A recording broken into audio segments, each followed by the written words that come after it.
Allow the children. It's okay. It's okay. Off your mind. It's okay. She off your mind. Chai! Now wow, people wey suppose talk truth to power don't off mind. And if we talk, now 500,000 they go summer us, call them hate speech. But fear not, my ego don't come. Ingo torchlight every corner, nooks and cranny of all these bad people where they spoil our country.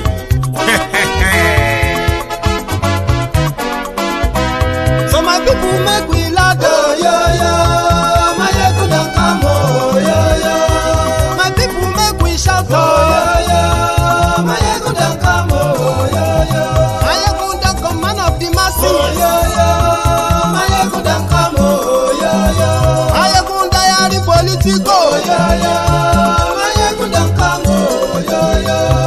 this one not the off in mind. And in the touchlight every corner. Okay, some people be they holla say they want the power. Them be promise us say we go get light and power. Them hustle sote they can't get the power. But now they know they do anything with the power.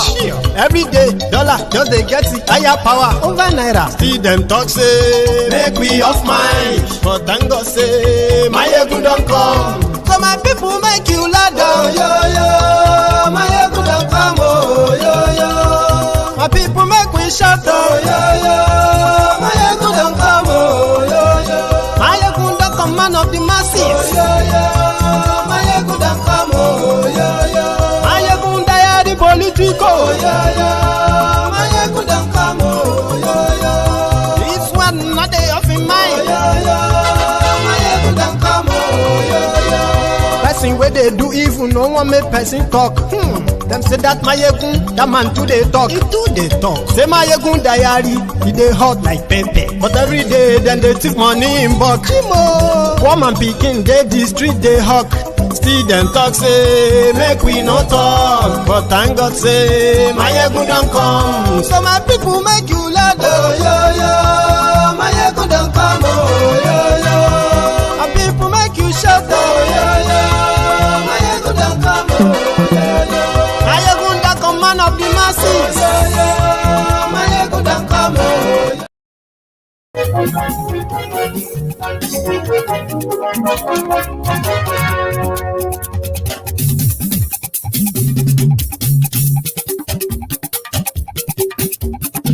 Ayegun la wa mo la mo dodododo. Ayegun diary, Ayegun number one.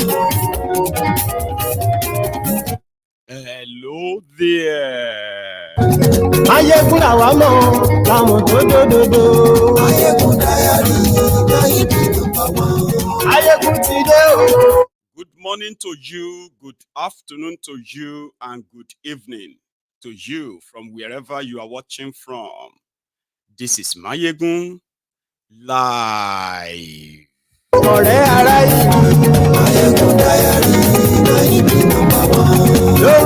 Thank you so much, George Olayode. Another secret to enjoying Mayegun's diary political, right? And also to be able to download Mayegun's diary political on YouTube.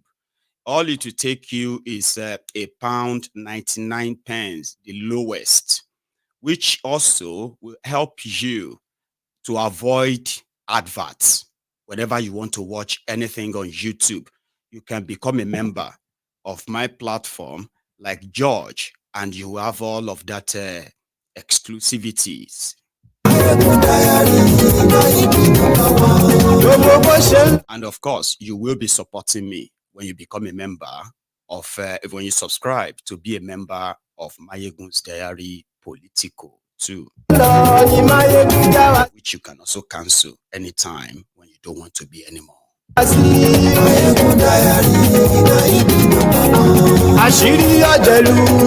Thank you so much for joining me from wherever you are watching from. Read the caption of this broadcast, the description of this broadcast. Take your time to digest them. Invite your friends, invite your not so friendly friends, and tell them that Mayegun is here. Oh, if you can, please.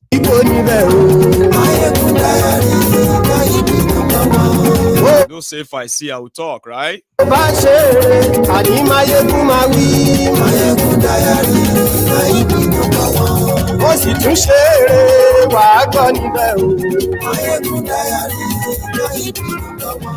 Mayegun diary political. Godfatherism kò sí lọ́rọ̀ Mayegun diary. Ẹ farabalẹ̀ ṣẹ́ o kẹ́gọ́rọ̀ lẹ́nu. Àní Mayegun làwa mọ̀ dódódódó. Mayegun diary.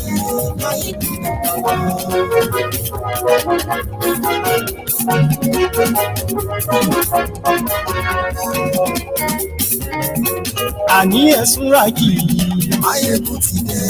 Nigeria police.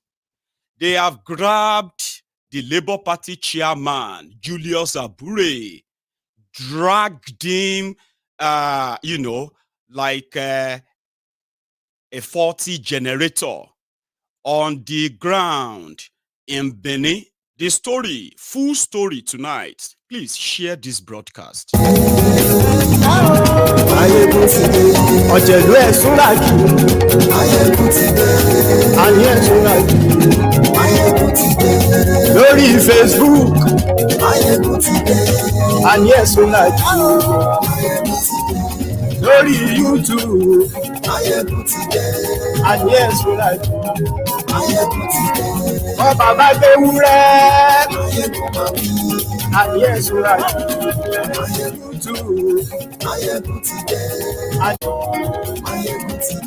Ọ̀jẹ̀lú ẹ̀sùn ràkì. Àní ẹ̀sùn ràkì.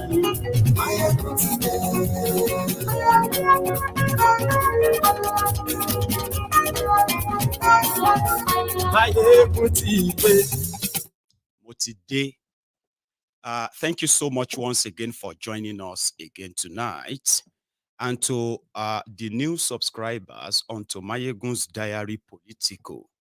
This is just, a little bit of explanation that you need to understand.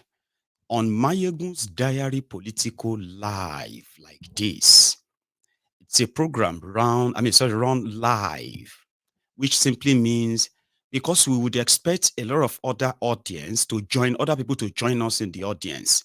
So we always give room for that first 7-8 minutes of the video.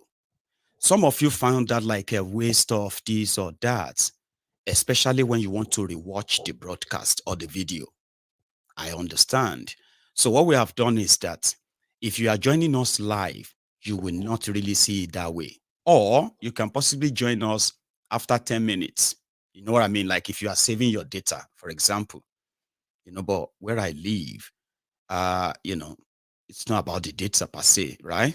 However, some people felt like, just get to it, let's start. But that is not how we do it here, especially when it is live. So when you are watching a replay of Mayegun's Diary videos, especially full videos, try to fast forward the first 7 minutes if you don't like that repeated message or messages in that song. And to some of you who are non-Yorubas, especially because the song is mostly Yoruba, so that song in itself is a message telling you about this platform, telling you about me and what I actually do here. But I understand that for those who don't understand Yoruba, that's like a waste of this. But it's not, no second on Mayegun's Diary Political is a waste. And the platform itself is purely storytelling. And what's that story? The stories of happenings in Nigeria, they are like real life stories that affect real people, real human beings. So therefore, when I am relating all these stories to you, if you are the type who don't, this may not be really, really convenient for you. I have hardly seen anyone who stumbled on Mayegun's Diary Political that never felt like, wow, why did it take me so long to find this guy? However, I had to say this. because I want you to understand where you are, okay? And also, this is a platform that doesn't support and in every way it's totally opposed to the Nigeria establishment. It doesn't matter who is in charge. It doesn't matter which tribe or really. It doesn't matter. This platform is completely opposed to Nigeria's establishment and everything that they are involved in, because we believe if we all say we have problems and everybody knows about Nigeria's problem, it is ideal for everyone who is interested to know Nigeria problem to also know those behind the problems. So when the population and the citizens are well informed, enlightened, they will stop the cycle of the recycling of the criminals in Nigeria. Do you understand? When you begin to actually see them for who they are and what they are doing to you, what they are doing to us, you'll probably help us to break the cycle, because the cycle in Nigeria is that they recycle themselves, the same criminals, and the people, they are so gullible enough to continue to enable that, purely because they have no real genuine understanding of the destruction that they will actually bring upon us. So maybe when enough of us understands the danger that these guys have dipped us in, the divisions that they have managed to allow, they have allowed to strive so long. Do you understand? So yes, when enough people, because we have realized that all these things that a lot of us are encountering today about Nigeria, apart from the fact that they lied to us for so long, they socially conditioned us to believe those lies so faithfully, so religiously, that some of us believe that when we try to stop people that are exposing these criminals, you are defending Nigeria, because you are defending what you were told. You are defending what you believe. You are defending the belief that you have lived all your life. Now, they won't teach them. They didn't teach you this in any of the schools, any of the classrooms. Okay? Whatever you're going to come across here, they are going to get you thinking. They're going to get you researching. You're going to have to find out more. And I promise you something. One thing I have figured out myself: the more you know about Nigeria, the more, or let me say, the angrier you will become. Yeah. And what we are now trying to do is that when the citizens become angry against the people who have been unleashing different generational poverty on them, when the people are like angry enough, such energy, such angry energy must also be positively channeled. And that's what this platform does. Yeah, you should be angry. Why should you even be like pretending? Are you happy with the situation of Nigeria right now? Like, let's be honest. Are you personally? Apart from some of you who are like, yes, we knew it's going to happen. Let them suffer it, blah, blah, blah, blah, blah. But like, genuinely, are you really happy? Are you not afraid of where this is headed? Like, genuinely, maybe because you didn't really know much, or you do not understand what you know. That's why this platform is going to help you to channel that energy, that anger. They want you to become, to start burning houses. They want you to become rioters. But when you coordinate an angry population whose angry energy is positively channeled, we hereby, the result of that anger should become something that actually changes the status quo, so that our own children probably won't have to do this. Millions of children are currently locked in schools in Nigeria, in classrooms. They were being taught nonsense that will never help them in the country that these rogues have managed to foist on us. Our children are going to find out what you and I are finding out today that is making us uncomfortable. The division, the religion, the tribal that, and every other thing that has completely sort of caged us, gapped us, divided us so much that our own oppressors are so united in such gang up that we seem to be conquered people. Some said Nigerians are defeated people. Oh, they are conquered people. like when you meet an average Nigerian under these rogues. Now imagine, this is what our own children are going to grow up to understand later. All the nonsense they are teaching them in the national anthem, they will realize later that the patriotism they are teaching them, the criminals in charge of Nigeria don't give a damn about any patriotism. These are the most unpatriotic animals you can see on this surface of the earth. So when the population understands this, we could be saving generations. Okay? And when somebody says you are angry because you want Nigeria to go up in smoke, Baba, is Nigeria not up in smoke right now? Are Nigerians not the ones who are now funding the industry called the terrorism industry with their ransoms?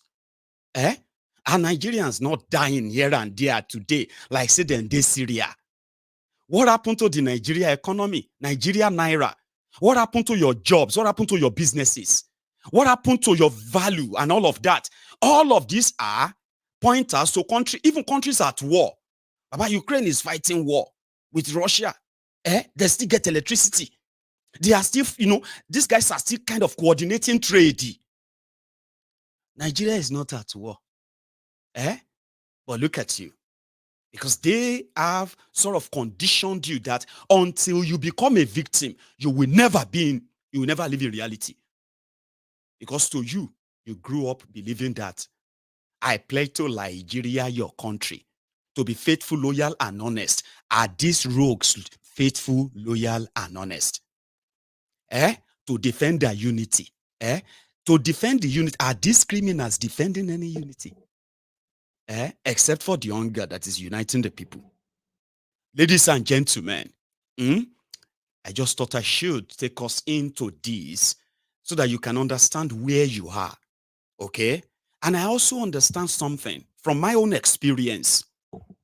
Are you with me? From my own experience. I believe that Nigeria failed system has created so many enchanted people who have also formed different ideologies that they believe can save them from the calamities that is about to befall Nigeria. Yes, break it up. Let everybody go their separate ways. Oh, let us discuss confederation. Oh, these are the consequences of a failed Nigeria that they are still pretending to put together. Nigeria was supposed to break up in 2015. But you see that Egberejo lantern, and he spoiler. America saw all of the pointers and they warned all their businesses, they warned all their citizens ahead of time, and they began withdrawing their investment from Nigeria. The last one was the oil companies and all that. They are gone. So everybody is still wondering, Nigeria is still there 9 years after 2015. Because Goodluck Egberejo lantern prevented the bloodshed that would have prompted a lot of you that are somehow today prefer that with the way Nigeria is going, may everybody go their separate ways. 2015 would have been the time you would have started feeling like that. And maybe by 2016, 2017, few countries would have probably emerged from Nigeria today. But you won't believe that is possible because it didn't happen. Now, this is happening before you now. Nigeria is going down. And the criminals in charge are doubling down. They are still using propaganda to run an economy that deserves all honesty, sincerity, patriotism, thinking about all the lives at stake right now. They don't care, but they are telling you. Anybody asking you to stand up and question and sack these criminals, they are trying to send you to your death because they know. They are actually telling you that you are going to your death if you are too uncomfortable with what is going on, to the point that you ask Tinubu and his gang to give way. All of them, the entire establishment, shut down. But they are telling you that you are going to die. And I bet it, before they tell you that anyway, a lot of you believe that too. So therefore, the conditioning of you waiting like a cow, waiting to be killed, slaughtered, on the slab, that's pretty much, like the status quo. That is patriotism. You're hungry. Don't let anybody push you. to be complaining about hunger. Are you the only one hungry? Don't let anybody push you. Call your children. Warn your children. Nigerians have been hungry forever. I mean, people are conditioning their children to suffer what they have suffered. And with what we have seen so far, the pointers show to us that your children are going to suffer more than whatever you have seen. That is the future. They told you 8 years. You know what makes this even more annoying? It is the same set of Olori Brukus who told you for straight 8 years that whatever you were passing through under Bokohari, right, that it was just for a time. You are going to enjoy it. A lot of you died. A lot of you today, you have become poorer and poorer because all your waiting game is just to wait to die. Now, the same set of Olori Brukus are now playing the same card on you. Give us time, give us. And you are also seeing what they are doing. None of them is pointing to the fact that, okay, maybe how many years? 1 year, 2 years, 3 years. Okay, let's see it. None of the action is proving that. So you can use propaganda state capture to gain power.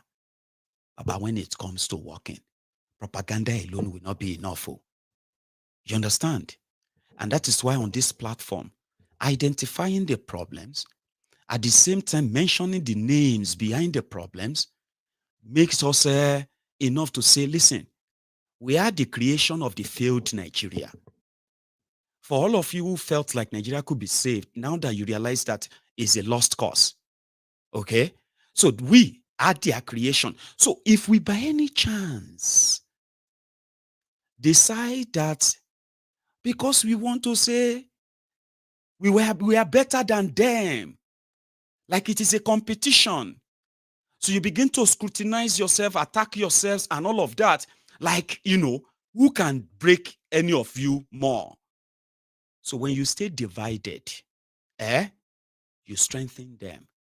And that is why on this platform, it is well stated that we won't ignore the act of sabotage to the belief that anyone opposed to the current system in Nigeria, whatever you believe in, you are probably somebody that should be an embodiment of something better than them.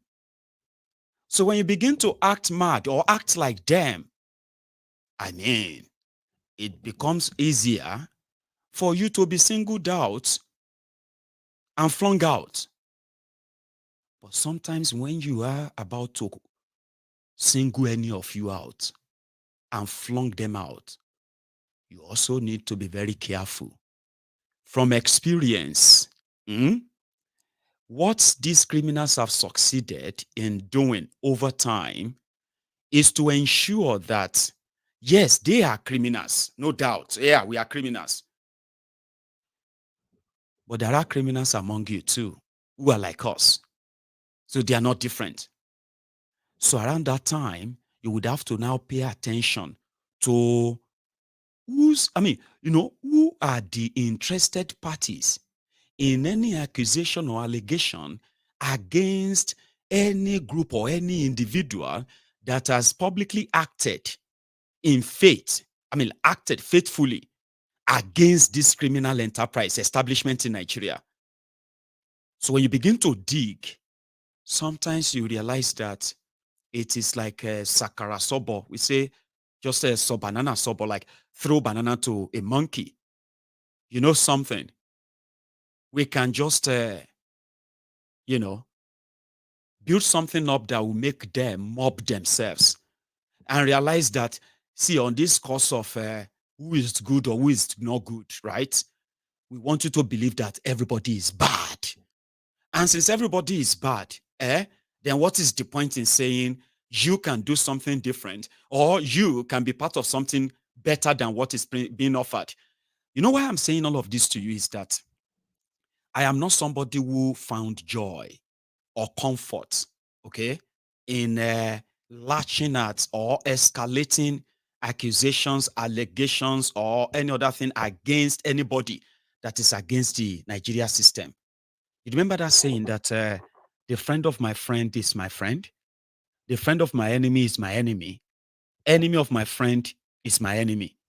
But enemy of my enemy can actually be my friend, but I can treat an enemy of my enemy with care. So this is what will now take us to the breaking news of Abure's assault today. We have been following the development, haven't we? Right, I'll give you a recap. After their 2023 charade, the Obidients were thrown what you can call a bait.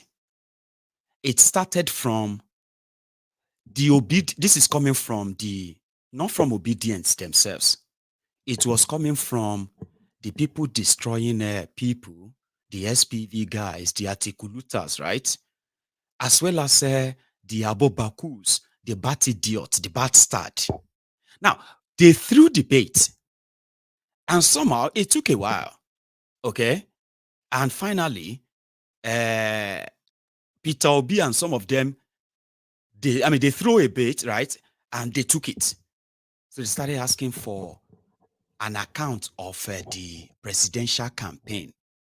Something that ordinarily the humbled slaves, the sophisticated morons, I'm talking about the Lagos Abobakus, the crumb eaters, the ass lickers, the all-risers, they dare not ask any of their rogue leaders to give account of their election. Never. Like I said, because they accept we are criminals, we are thieves. But if you want to prove to us that you are not thieves, show us account.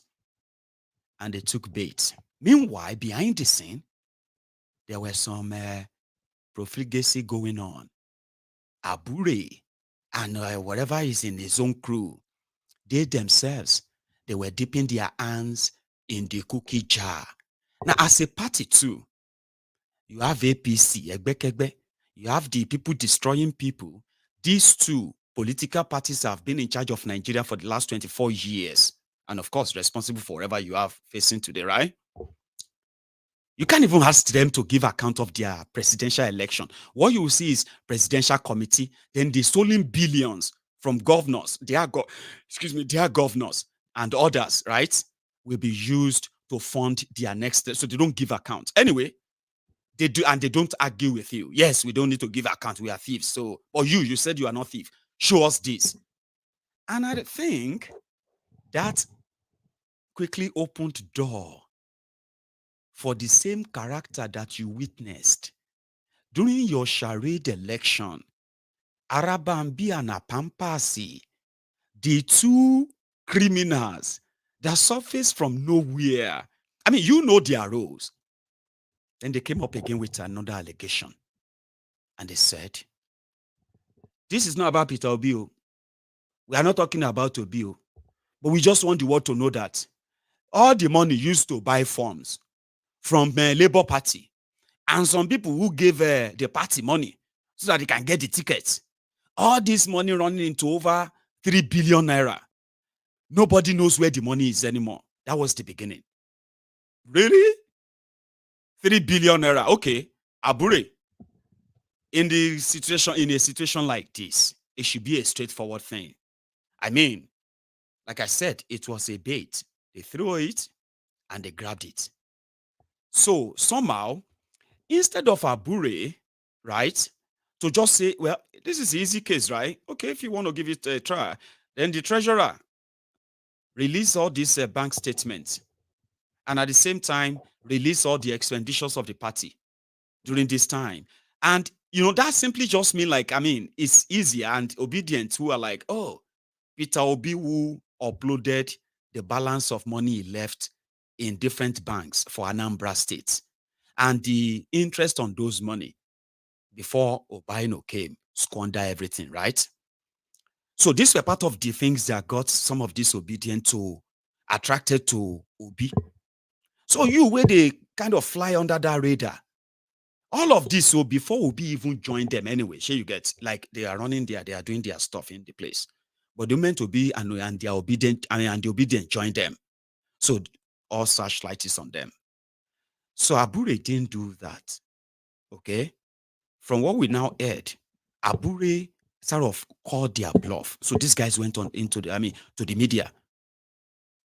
When they went on TV, they amplified their allegation. Social media was on fire. But as long as they mention Obi, you can continue with Labour Party. That's none of our business. But they were still interested. So they started asking Abure, listen. This shouldn't be difficult. Okay? It should be a straightforward thing. At least you are not the only person in the party, Abi. So if there are other people who are like, just give the account and, now there will start. Now, why am I telling you all of this? It's because normal, this should have been a political party in Nigeria. And inside that party, there has been a suspicion of mismanagement of money. And there is a petition that, yes, some money has been stolen. You will now write to the police to investigate if money is missing. Police now will conduct their own investigation. Now, police go discover if money were transferred for this or to that person's account and all of that. That is when police will now begin to invite parties. That's what we do for years, anyway. Or maybe they watch too much American films, Abby. Maybe I've been watching too much American movies, but that's how it should be, right? So police would have their evidence. Now they will now begin to invite everybody concerned so that to hear if they are going to implicate themselves and deny. Police don't get evidence already. Now, all of this, all of us may not even know. Media may even have told us that there is an ongoing investigation, financial misconduct of Labour Party under investigation. So media may have told you all of that, but the day police will come out and say, yes, we have been investigating financial misappropriation or election fund misappropriation of Labour Party. And from our own preliminary investigation, we have found out that there is a cause to show that a crime has been committed. Money has been moved and has been used for the purpose that they are not meant for. So therefore, police will establish that the crime has been committed. Do you understand? And the people who are like the parties who committed the crime, police would have had them on tape to deny that they didn't. Then finally, they will show them evidence and say, well, this is what you have done. We have to arrest you now. So you won't be going home. So that moment, they are ready to charge you because they have their evidence. They've seen that money moves everywhere. That should be easy. But this is where I now said, you must be very careful if you are following the story. Because from my own, personal sniffing around, this was practically part of the plan to rope Peter Obi, drag him like a 40 generator in public, so that they can put something on him, and all that drama is just for 48 hours. After 48 hours, everything go back to normal. But the image of that arrest and why he was arrested, the disgrace, all of that you will see in this video I'm going to show to you very soon. All of that are just to kind of, say, she no be your party chairman be that. All of you shouting obedient. All they have to do is just to post the picture of Abure when police went to Benin today. And when they went there, they decided that they were arresting Abure because they have received a petition that Abure has committed financial fraud. Also that Abure has, is being arrested for attempted murder. Because some people wrote petition against him that Abure want to kill them. Abure has gone. Okay? And it is because Abure stole the party money. So the police, when they received the petition, they went to the house of Abure, where other members of the party were kind of around, or leaders of the party, that they received a petition that Abure has gone. And Abure want to kill somebody. So therefore, he's been arrested for attempted murder.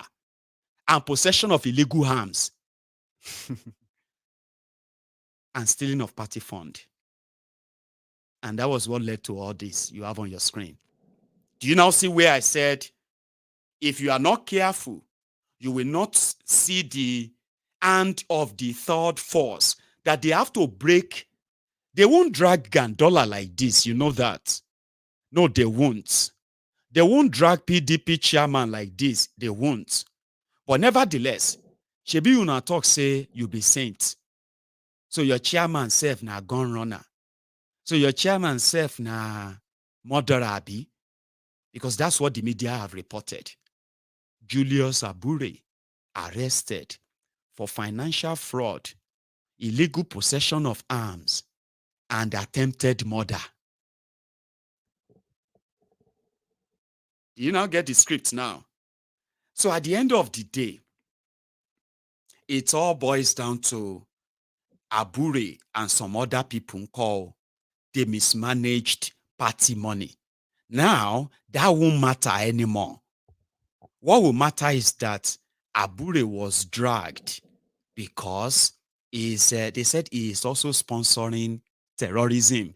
How many of you remember when Obidients said, Abure, they must check that all this terrorism in Nigeria, all this increasing insecurity, the money Abure is using money to fund terrorism in Nigeria. How many of you remember that video? I'm so sorry I didn't bring it on tonight.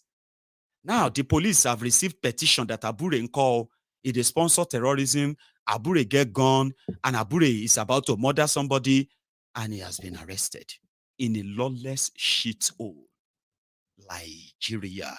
Take a look at this. It's not a stable picture, okay?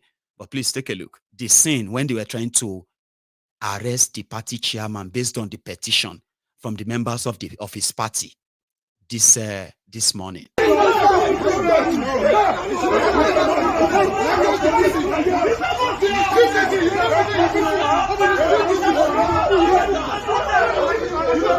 His face was inside there. Okay.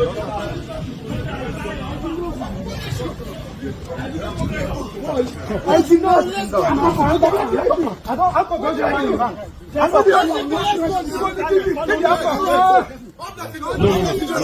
No, not be now. Our person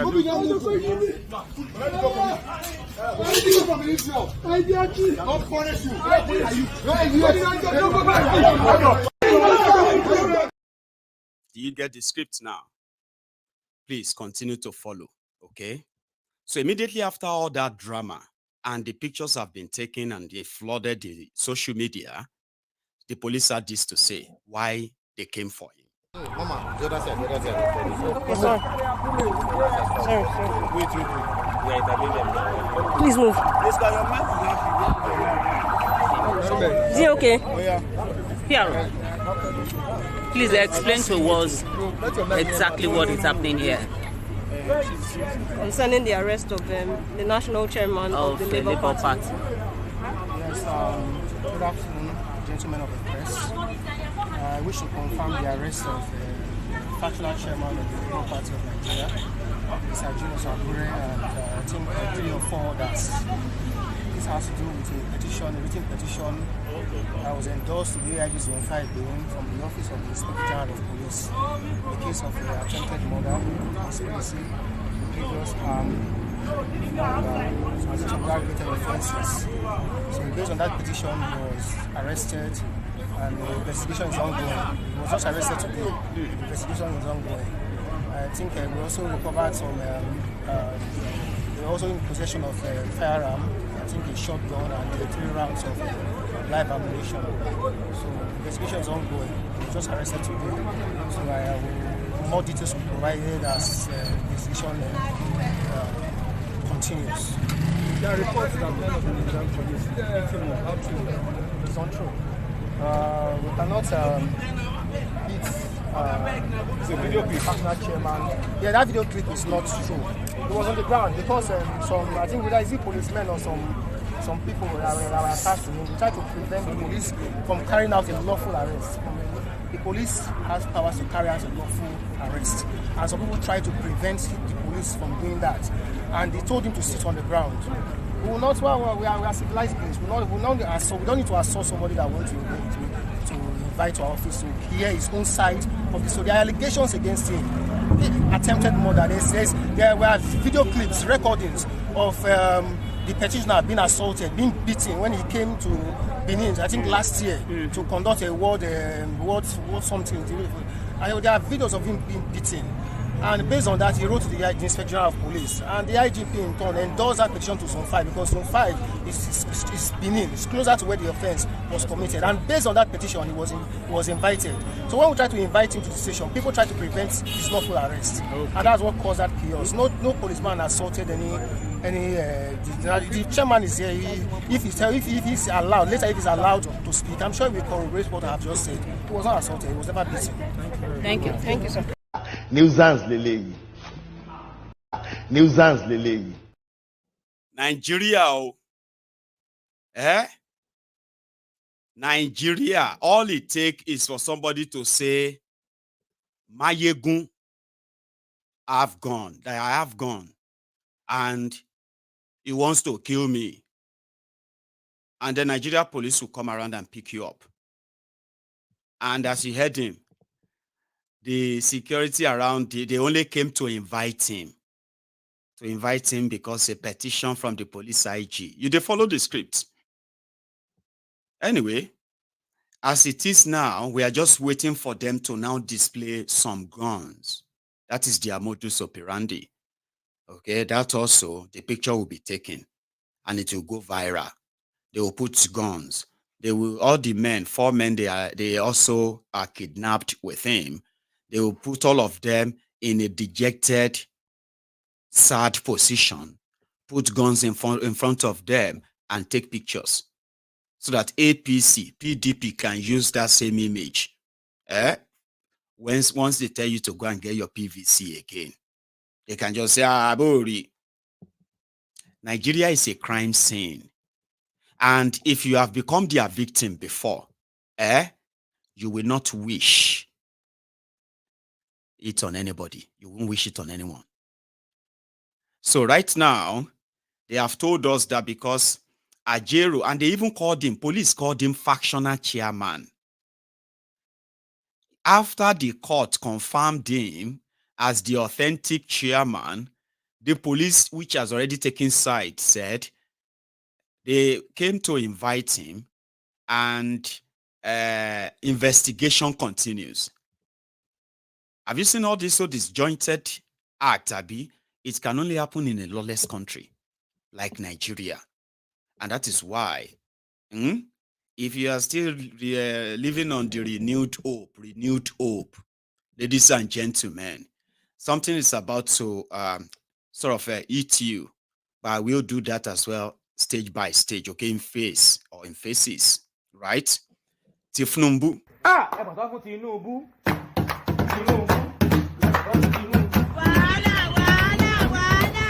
Tinubu. Epo betiro ita kan pere o ti sunmo 1000. God have mercy upon us. Tinubu. Tinubu. Apo iresi e kan pere o ti di 80,000. Tinubu. You dey use your function to play. Tinubu. Kari Ijebu. Agodo yoka o ti di 100 naira. Tinubu. I'm happy to be back to my fatherland. And Nigeria should expect a very intelligent ability to think and perform. Nigeria should expect that the help they needed is here. The hope that is almost teetering is back. I'm back actively. And I will hold every effort to the country of patriotism, dedication, capacity, and ability to do the job. Not negative thinking. Not the fact that Nigeria has failed.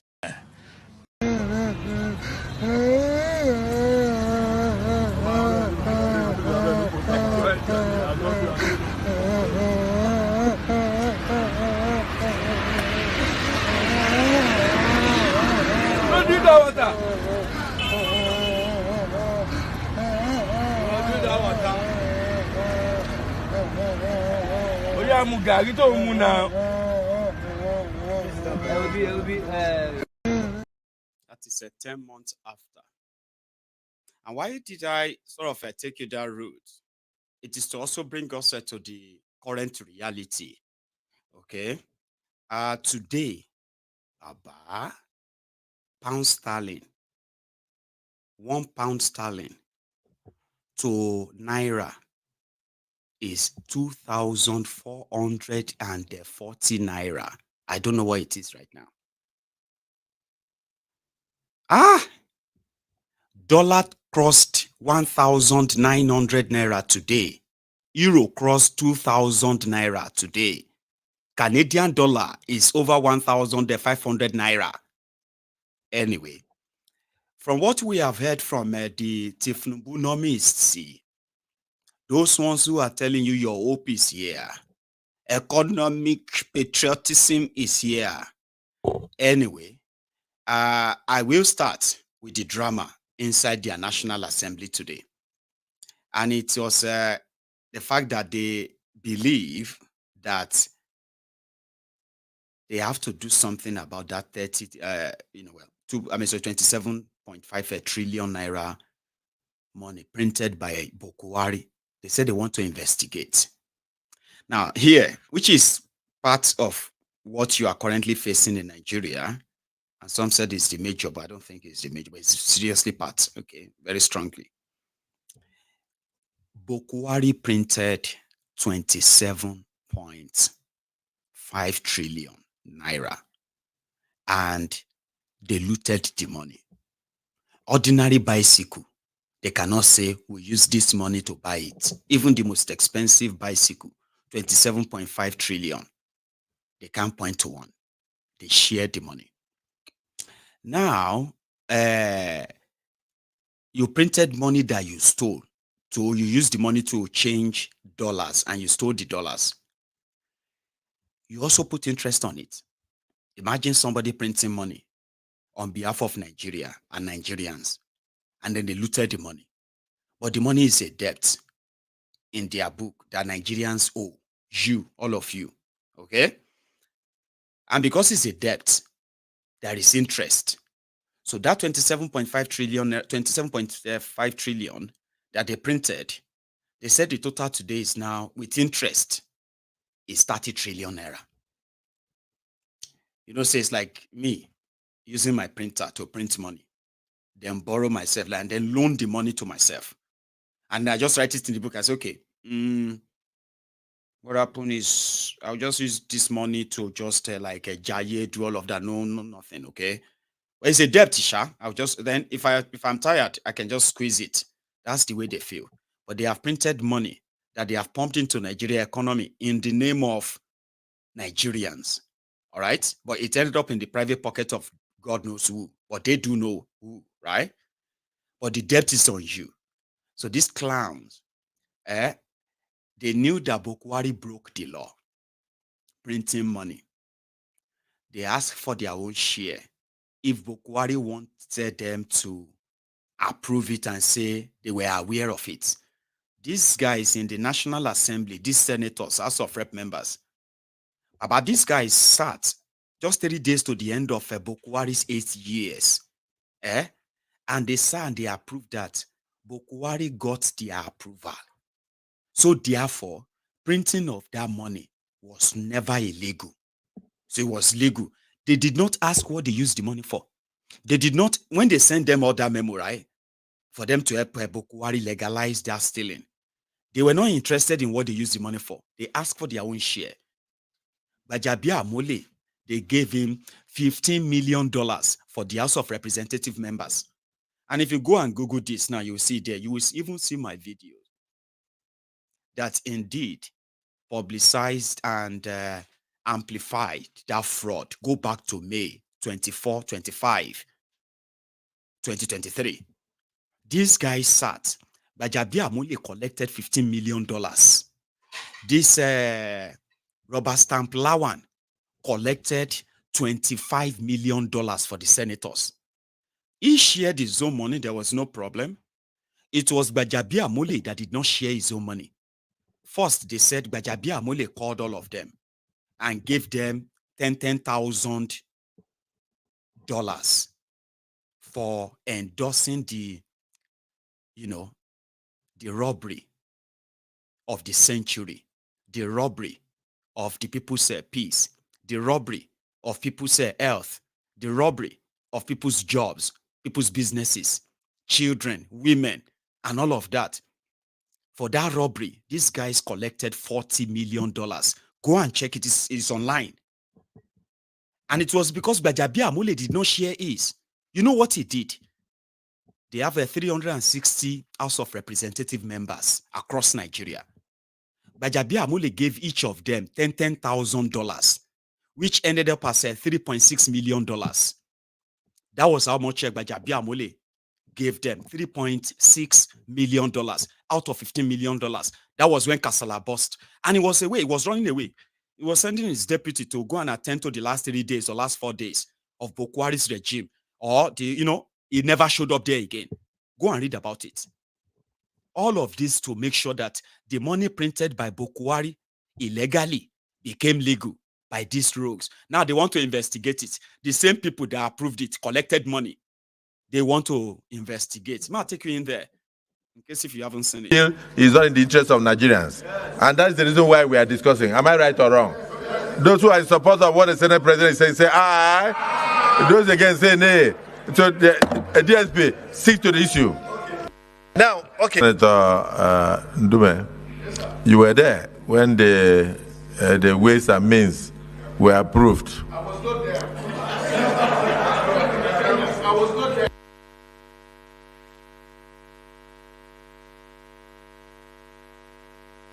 But the Senate passed it. It was part of the parliament. Of doing something in the interest of the nation. We are saying what you did at that time has put the nation in more mess economically. And therefore, because of the current economic situation we have found ourselves, that there is need for us to look at the details and to know whether they were rightly spent. But then there is somebody that must make a statement on this issue. Senate President Emeritus, dismissed Senator Ahmed Lawan, just say a word so that we can go into the next issue. Well, thank you. And you called me to speak. And of course, something else happened.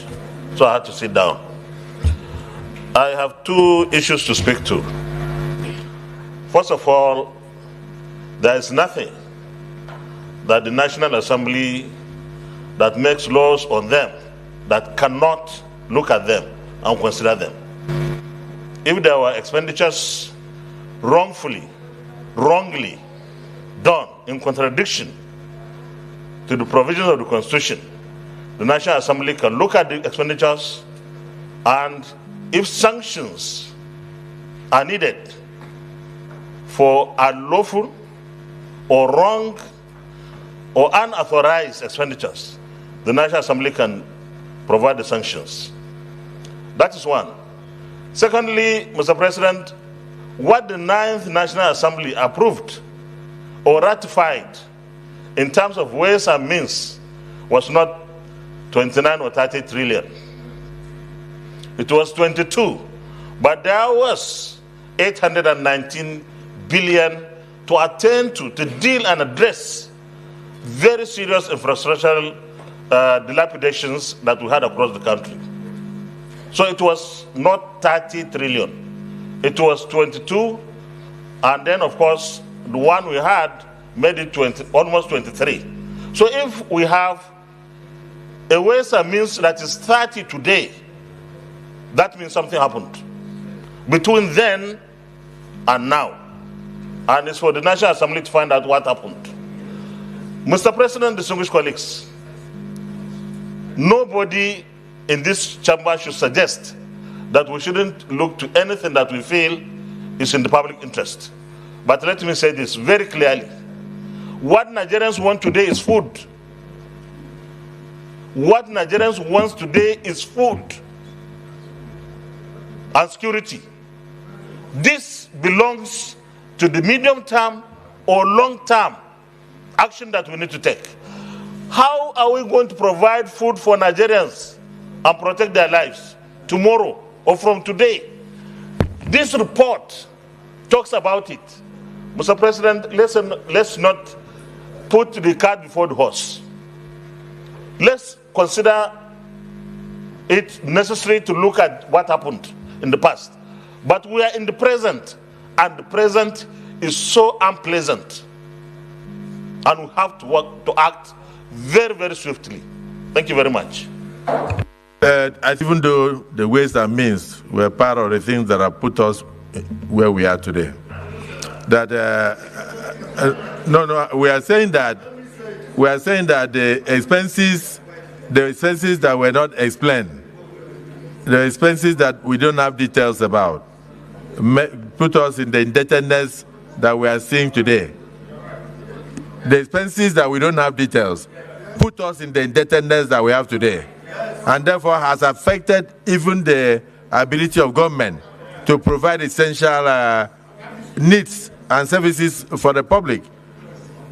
That we need to look into those things. However, that what is facing us today is a current food situation, food crisis, immediate crisis. So we need to look at what we can do in the immediate to put food on the table of Nigerians. And that is the most emergency we have. And then the aspect of looking at what went on, whether ways and means, whether anchor borrowers program, whether intervention funds, whatever, those are things that constitutionally we are empowered to do, and we shall do so. And if we need to do so, we can agree here on how we are going to take care of those things. But let us look at this report and see the recommendations that can assist the federal government to bring the current food insecurity to a minimal level. The more you look, the less you see. The more you look, the less you see. You dey follow? You dey hear trillion, okay, critical infrastructural 800 billion, but the money was not supposed to be 30 trillion, but something has happened between then and now, because Tinubu self done the printing his own money. And that is not even part of the 27.4 trillion or 5 trillion. Okay? Right now, we don't know how many trillion Tinubu don't print. Check the money in your pocket. Have you seen those ones signed by Cardoso? They are new money printed in 2023. Oh. Yes. That's what Emefiole did. Okay? He was printing money for them to go and conduct election, APC, PDP, all of them. And I remember when Obaseki raised alarm. This is the last statement from Obaseki that told you then that they were printing money. In his own word, though, I'm going back to that National Assembly. There were some dramas that happened there. But do you know that Obaseki, who actually warned all of you then 4 years ago, is currently back again to say, whatever it is right now, hear him. When I remember, after COVID, Naira started to shout. Say, wahala they come. Say, problem they come. Say, the way that they do something for Nigeria, it will create problem for us. When I remember, but everybody they shout, say, oh, the man don't come, and so trouble is a big make. Anyway, not be that one I can't talk. The trouble don't come now. So maybe we sit down, see how we will come out of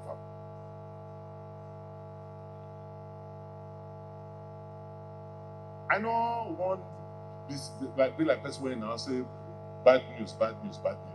No. From what I know, this problem is not going to come out, it's not going to go away soon. We just start. I'm sorry about not that the truth. I know they lie to. I don't feel lie to my people. This problem is not going to come out soon because the way we're supposed to address them will never start. Everybody still they blame each other, they talk each other. I get one the minister for information, just they open mouth, they talk anyhow. Rather than us sit down to say problem, they make all of us come together, see how we can resolve this problem. Some people still they do politics with the crisis when we get. What will be the problem? Problem is for many years now, We dey spend money when we no get.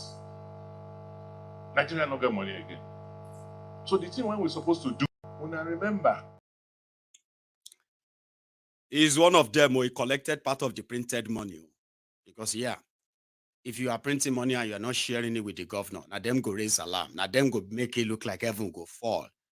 Ask good luck Jonathan when they heard that Nigeria get almost $18 billion in excess crude account. The state governors, Oshiomole, Isaleko, Barack Obama, they instituted a court case. Ubima Judas Iscariot, Rotif Miamechi, they all instituted a case against Jonathan. Share the money, when until they emptied the place. When Jonathan was leaving, he left 7.5 billion in that excess crude account. Right now, today, as you are watching this video, Nigeria excess crude account, the balance there, reach $200. And it's not an exaggeration. They left that one there so that they don't close the account yet. But the account is pretty much like dormant now. This was account APC, met billions of dollars. Dollars, not Naira. 7.5 billion Naira dollars. That's how much they met in Nigeria access to the account. It's all gone anyway. And yes, in their effort to go and rescue Naira, I'm coming back to the printed money. We are going back to the National Assembly, but keep following me like that. You see this Lagos, they call them the Lagos boys, city boys, whose only area of expertise is to pick your pocket and blow the money. Here you get, like the Agberos or the land grabbers. We sell one land to about 4 people, and they will have a party the following weekend where they will blow the money away. That's exactly what these criminals from Lagos, that's who they are. Pick their pocket, blow the money. Oh, ego, Yahoo, all these Yahoo men. So they started, practicalizing with different economic, economic ideas. And every of this idea continue to backfire. As they are backfiring, lives are being destroyed. The vault of Nigeria Central Bank is empty. There is no real money there. You know something about this Forex that is creating all this wahala? Nigeria has 3 different ways or 3 different means of generating foreign exchange. The first one is from oil.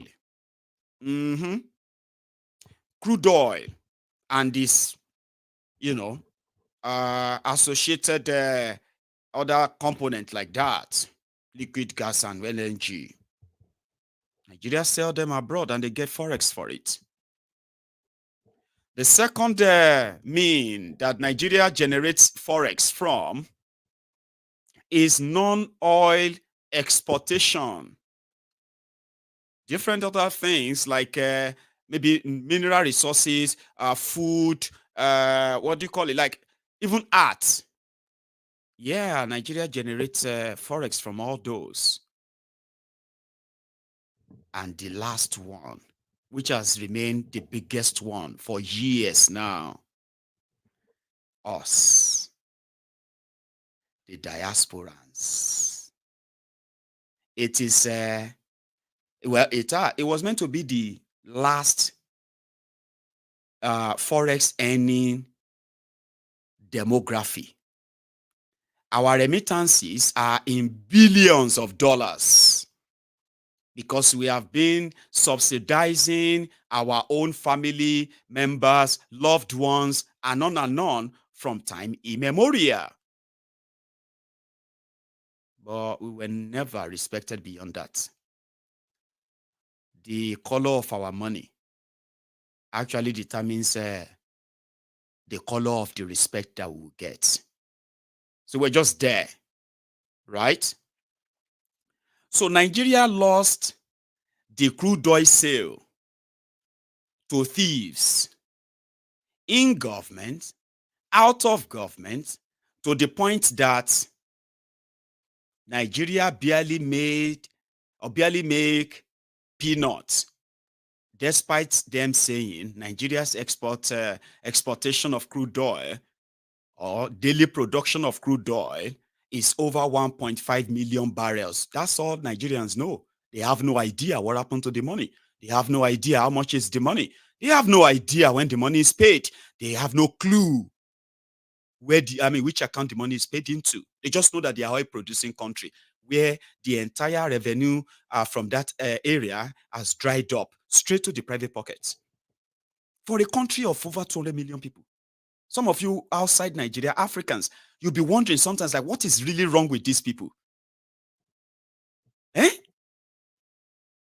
And then you will think, if Nigeria lost revenue, forex, through oil, maybe they are getting it from other sector that they are investing in, like local production, improved and increased exportation on different fronts. That will also means other people will need to buy Naira before they can buy from you. But right now, these economic criminals, economic terrorists, they have continued the economic jihad that Bokohari and his jihadist CPC criminal terrorist part of APC. They were the first to declare economic jihad on all of you. A lot of you didn't pay attention, but that's not the first time I'm mentioning that. This is not the first time I'm mentioning it. Economic jihad. Now, they have continued that economic war on you, and it's just through their policies. It's unfortunate, right? So those sectors are there, and the the diaspora remittances, our money, became their last resort for a quick fix to the devaluing Naira. If all of us in the diaspora, if we can be patriotic enough to send our money through the central bank medium, so that Nigeria can have access to huge inflow of forex, dollars, pounds, all this being sent their way. And all this money, whoever is having them anywhere in Nigeria, you hand them over to the central bank. What are they going to do with the money? They are already printing Naira that is valueless, that they are going to use to buy any available dollars. And majority of us in the diaspora are completely no longer interested in helping Nigeria. And that's what I'm going to say. We are really not interested anymore. Ask people who used to plan that they want to spend 100 million, 200 million Naira, converting their dollars to 200 million, giving the money to your government, converting their other billions and billions that they are doling in. But do you know how much is $40 billion when that comes into your economy? So what we are now doing is that we are not going to help these criminals to last too long anymore. Let them continue to practice all of their voodoo economic policies. The subsidy they removed that puts you in these problems, they have returned it secretly. But they are not even telling you how much they are paying for that now. All this secrecy will blow one day. Now, since all of us in the diaspora are beginning to question our own choices, decisions, why do I have to go and put all this money in that place? Why do I even need a mansion anymore? Why do I even need to start a factory anymore in that place? I don't want to waste my money anymore. I'm not going to take that. I'm not saying some are not still trying to come, but now crumb, they fall inside Nigeria. Even in 10 months, Tinubu could not convince one single investor, major investor in any sector in Nigeria. They are still selling you propaganda. Nobody wants to do any business with them except those who want to borrow them money that will further devalue your Naira. And that is why today they are telling you one thing, things are going to be better. And just between January and February, this February, today is the 21st of February, right? This February, between January and February, they have increased the import duty, the money you pay to bring anything to Nigeria. They have increased that 4 times. Even today makes it a 5th time. They have increased it again today. They have increased the exchange rate. How much you will pay in Naira, in dollar equivalent when you want to clear anything in their port. Because all they know is to pick your pocket. They have no idea of how to build policies, nurture policies, grow it enough that it becomes, beneficial to everybody. No. It's a quick fix. And wherever there is money, they quickly put something there that takes it. They told everybody that if you send money to Nigeria now, they need your dollar, they need your pounds, they need all those forex. They will give your family members worthless Naira. So that when they now take the money, they can go to the market and begin to buy expensive, you know what I mean? Like, because all they need is that, not because they want to make those dollars or forex available to true businessmen. No. It's for them. It's called mop-up. No wonder this voodoo economist, Kadibi Kadio, Kadoso, in their policy to stop the Naira that is crashing, ladies and gentlemen, they have decided to attack the functional Binance, where you have a peer-to-peer payment system. They have attacked it. Right now, they actually want it shut down. But they've come for your crypto. Listen to me. 2-3 months ago, these criminals, Emefiole banned cryptocurrency, but they were all trading on crypto. They have cryptocurrency app on their phones. Malamu has cryptocurrency. Emefiole has cryptocurrency app. They were all trading there, right? But they banned cryptocurrency in Nigeria. That's one of the reasons why some of those who supported Tinubu believe that once Tinubu comes in, it's going to lift the ban on crypto. Listen to me, So like 2 months ago, they advised Tinubu that if Tinubu want to improve the Naira, he should lift the ban on cryptocurrency so that people can begin to flood Nigeria with dollars on the P2P system. So that, they were seeing how people trade. You see, let me explain P2P to some of you, because myself, I didn't even know much about it until I was researching on this topic, like reading about this or that around what I'm telling you today, okay? It's called peer-to-peer payment system. So how does it work? I'll tell you. It is like this. Let's say you want to buy dollars, okay? Now, you just need an account. Open an account on Binance. Link it to your bank account. And if you also have a dollar account yourself, so what you do is this. When you want to buy dollars, you will look for who wants to sell theirs. So usually, the trading volume, the demand and supply will determine what rate it will be sold. Okay.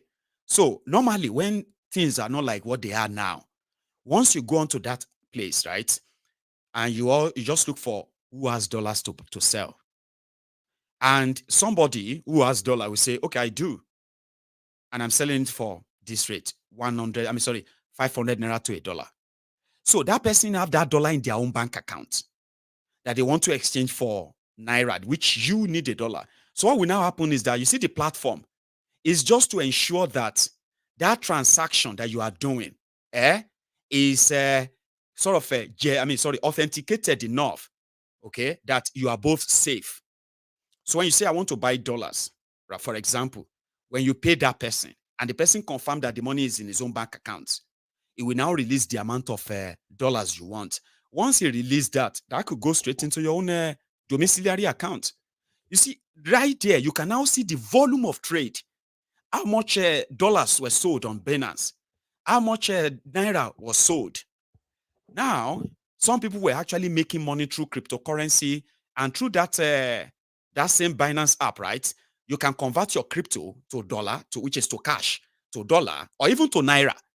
You understand? And save that in your bank account. It is completely legit. The platform is just like for traders. The platform doesn't take the dollar from you and give another person Naira. No, that's not how they do it. Money transfer businesses does that.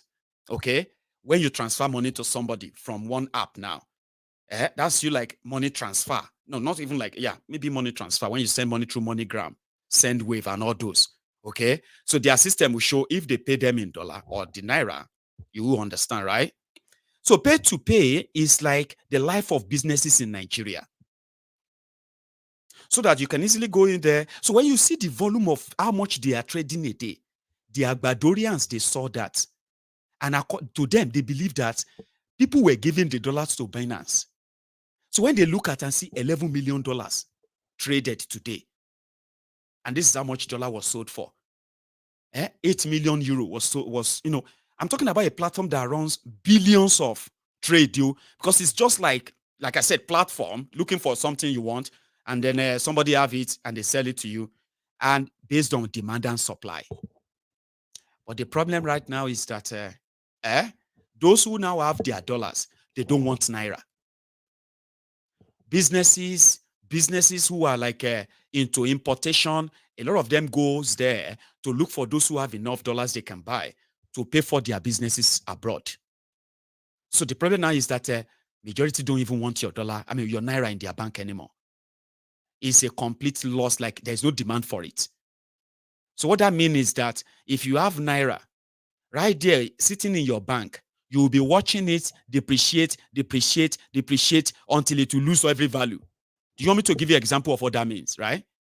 Let's say you have 10 million Naira in your, that would be like too much for me to use for what I want to, scenario I want to play, play. Let's say you have 1 million Naira in your bank account, right? 10 months ago. So that 1 million Naira in your bank account 10 months ago was, if you convert that to dollars, for example, right? A stable currency in that climb, it's going to give you more than $1,000, let's say $1,200. Okay? That is your 1 million Naira. Still very devalued though. But you see something, 10 months later, you see that your 1 million Naira today, is now pretty much like about $400. So if you have dollars and somebody have 1 million, and you give them your $400 now, and they give you 1 million to you, you have sold it very well. I don't make profits. Can you imagine how much a dollar I sold today? You see, the moment you convert it to that Naira, begin to count days and begin to look at clock. Because that 1 million Naira can turn to $100 even within a week with the way Nigerian Naira is going right now. So which simply means every Naira is becoming worthless every second. The value you are losing is that when you now take that your 1 million Naira, you see 1 million Naira can still buy you about a 12 bag of rice today. Okay, 12 bag of rice, 1 million Naira.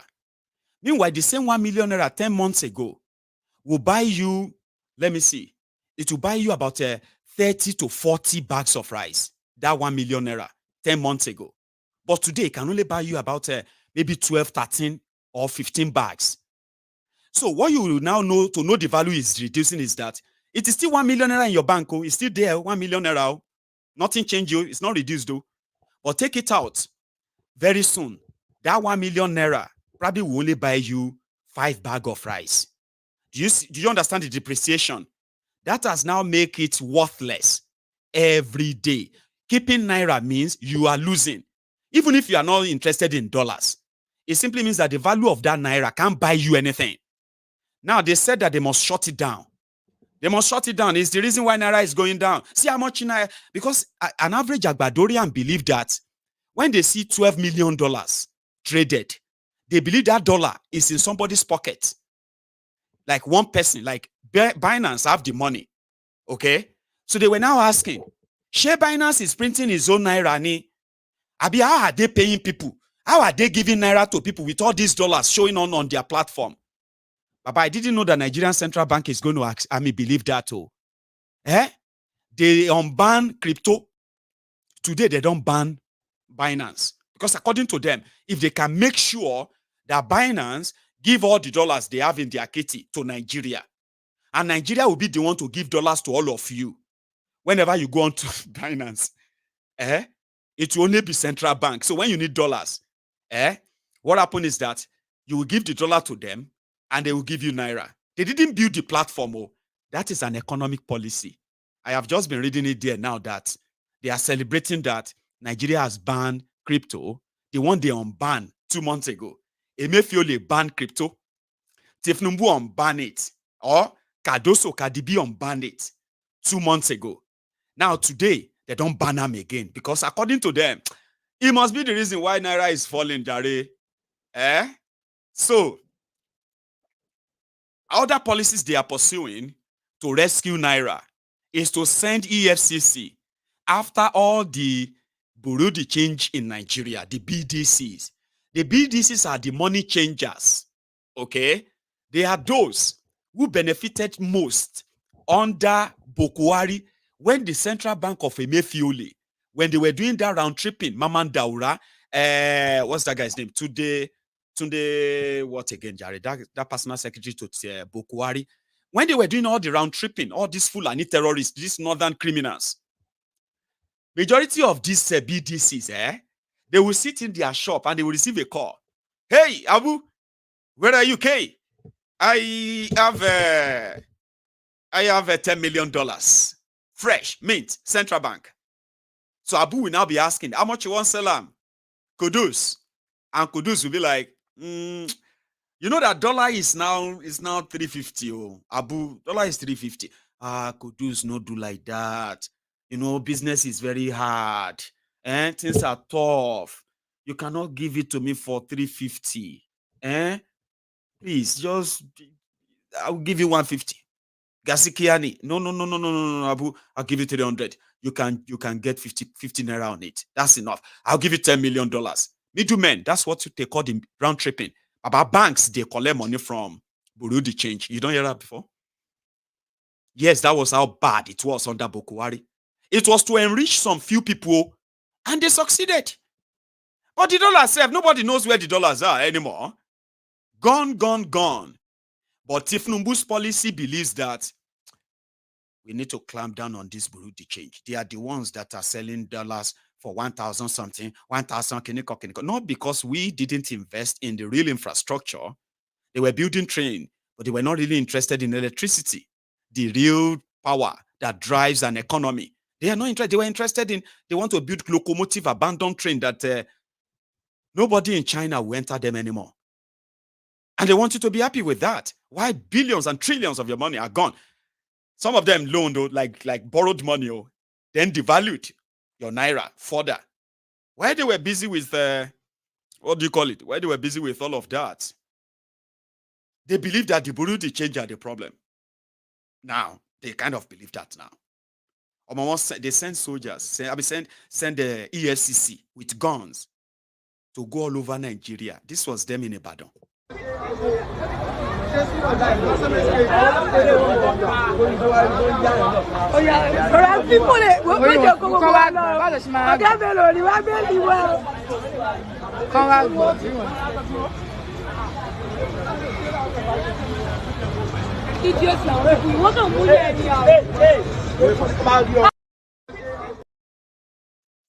Those are the Avengers sent to rescue Naira in the hands of the Bureau de Changes in Nigeria. Tinubu. And you will be say you are educated. You are obsessed with me. Abi, you are asking me what is my problem. Are you smarter than these people? Do you know what they are doing? Like, I mean, let us not everything will be criticized. I have told you people before, I said, when you meet educated Nigerians, not all of us like that too, but when you see educated Nigerians, they are more dangerous, more callous, dubious, duplicitous than those who are not educated like them. What an illiterate will not say or do, you will see this educated, hair-head, empty head, pangolo heads. They will be spewing all this garbage, all this rubbish with confidence and Queen's English. I've seen it happen many times. See how they are rescuing Nigerian Naira in Enugu.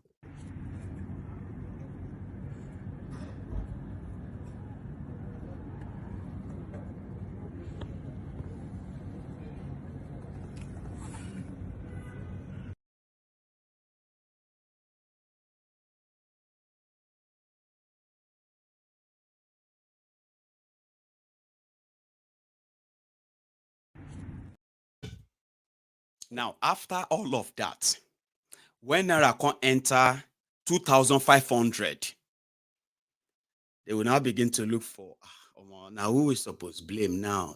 Do we have anybody left to blame? Where do you think they have all the dollars? Where can we go again? And those are the people that are giving you hope. I say this Afar has lost hope completely. I know you don't understand Hausa, but this man is saying Tinubu is an infidel and his wife. I say, Afar, this wasn't what you said the last time. The last time we had a conversation, you were saying that one Muslim is great, two Muslim is greatest.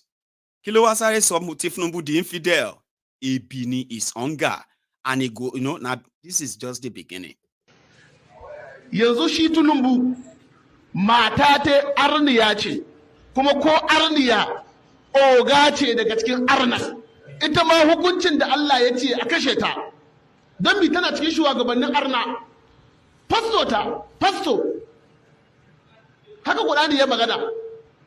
Jagorora na kahirci Allah ya ce a kashe su. Jama'a in an ce wance fasto ta me matsayinta? Jagora. In an ce liman me matsayin shi? Jagora. To jagororin kahirci Allah ya ce a kashe su. Ba irin ahlul kitabin da Allah ya ce a aura bane ita matar Tinubu. Sannan kuna ganin wanda ya gagara musuluntar da ɗiyani da mata ta shekaru a ce kuma muslim ticket ne. Nuisance leleyi.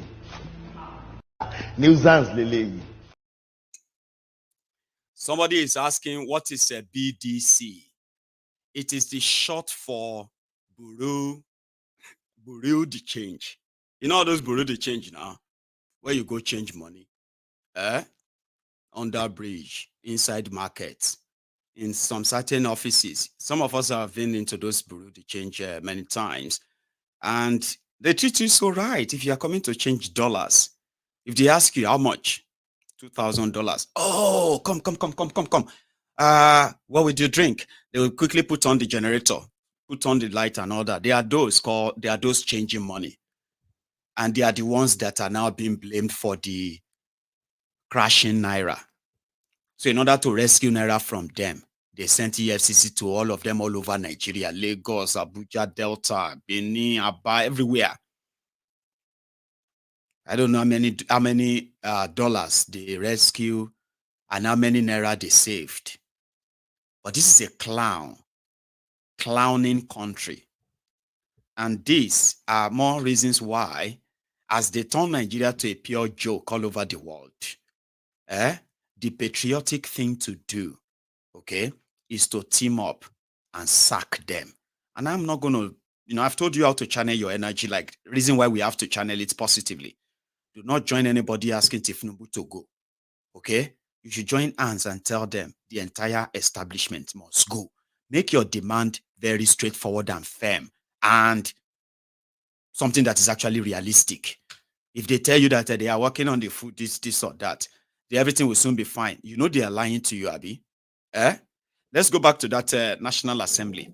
Because now, right, I have done my best to stay away from this Israel and Hamas war. It is not because I didn't have something to say, but it is because, the existential threat that myself, my family, my children, and my loved ones face in Nigeria because of Islamic terrorism, is more sort of important to me than what is going on in, what is going on in Israel and what is going on with the Hamas. But if I now see somebody that is a known terrorist all over the world who went to Nigeria to glorify terrorism, somebody who is a declared wanted terrorist, Islamic terrorist. Now, let me say something here because I'm coming back to it too. A lot of people who support Palestine because of their history, and to some of you who support Israel, we all know that as Nigeria stands today, as a mismatch country where some people culturally believe that Nigeria should be a Muslim country, that will never happen. It's not going to happen. However, there are those who are telling us that, all right, watch us. And we are also watching the system systematically, bringing all these fanatics, Islamic terrorists into Nigeria. So listen to this. Oh, we know the history of, and whatever batch you belong to because of your religion, because some of you are associated with them because of your religion. But somehow, I personally will let you know this. Hamas is not Palestine. Do you understand? And for those who know Hamas very well, and those who are mixing them together, especially with what do you call it, with the Palestinians, and some will tell you Palestinians are Hamas, but I don't believe that. Do you understand? Well, you see, when people who have the ideology that they are fighting for the, to them, they say they are fighting for the liberation and freedom of Palestine, free Palestine.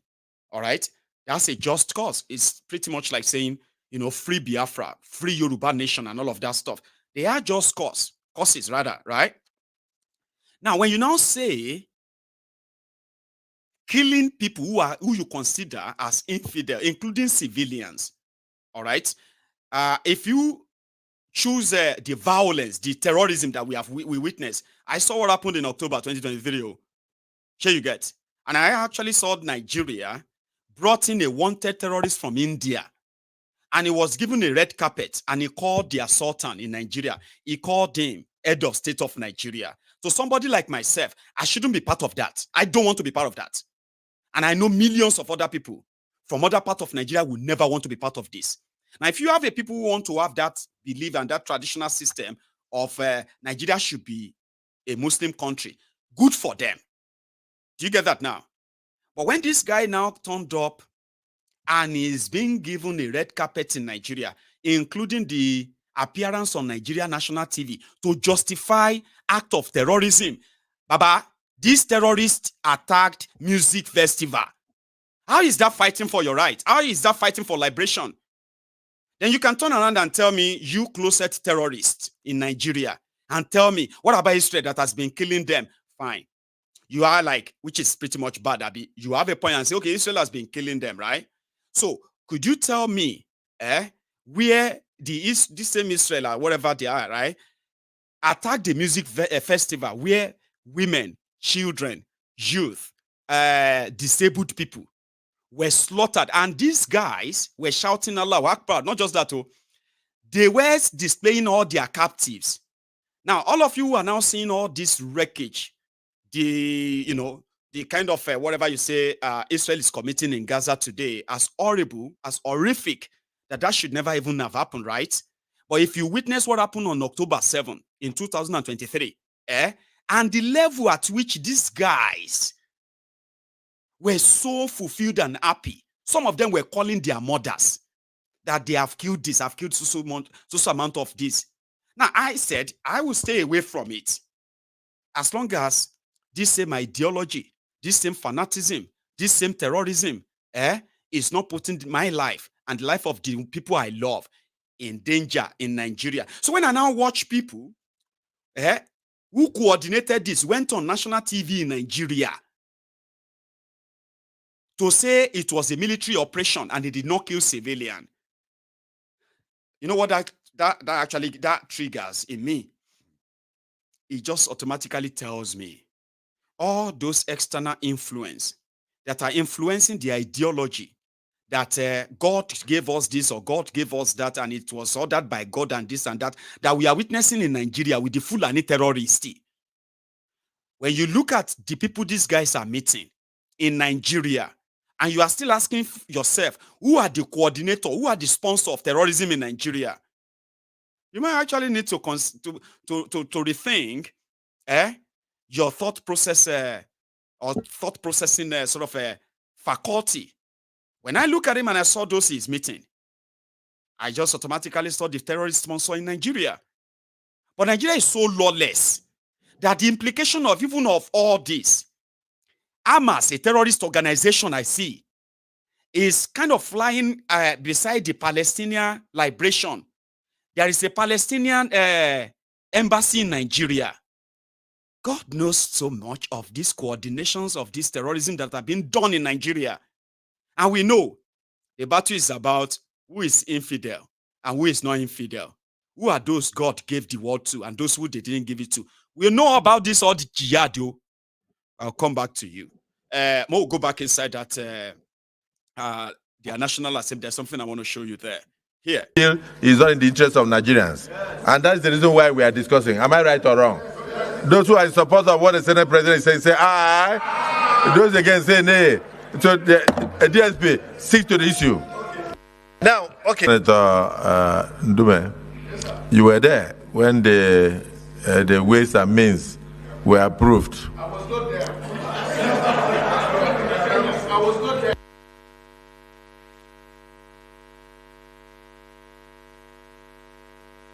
But the Senate passed it. It was part of the parliament. Okay, sir. Check. I was not there. Check the record. And as I said, number one, wait now. You cannot, I repeat, you cannot approve illegality. What they did was illegal. The Senate doesn't have the right. Let it be on record. I was not there. I was not there. Check the record. I was not there, but you were there. But I was not there. I was not there. I was not there. Go and check the record. Well, I in my view, sorry. Yes, distinguished senator. No, not you. Let's hear from him.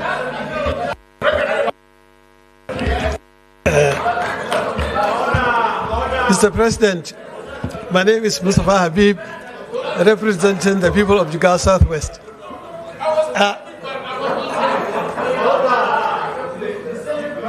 I think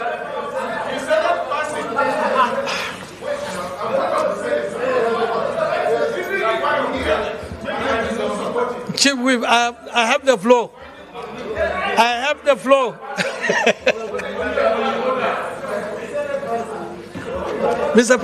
I want you to know that Senator Ndume cannot remember being there when the thing was done. Okay.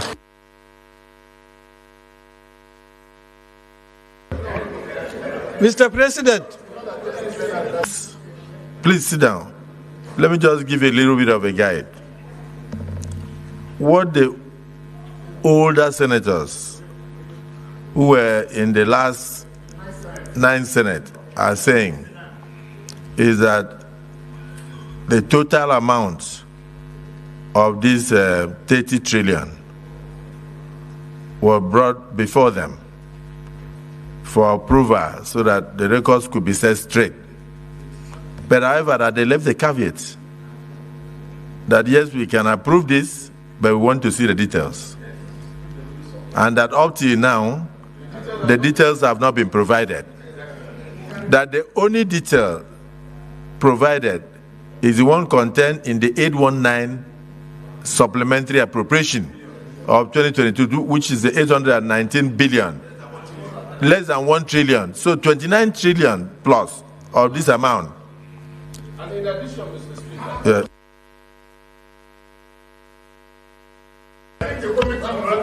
it's very important. This body, Senate, look at the Constitution. It has right of approval only. It doesn't have the right when money has been spent for you to rectify. We don't have the right to rectify. We only have the right to approve. Check the Constitution. This is a very serious matter. 30 trillion naira missing.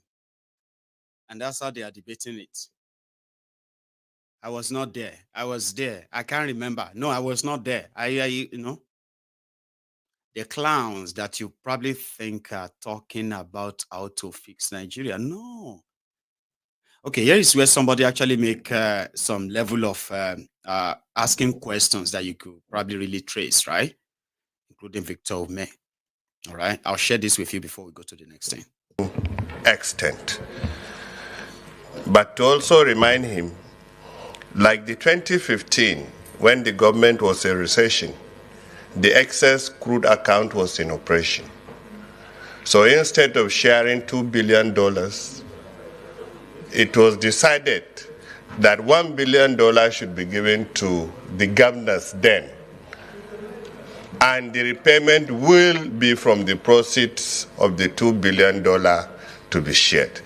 But I agree that there were a series of repayments that were done for some states, but I know there are some states that did not repay.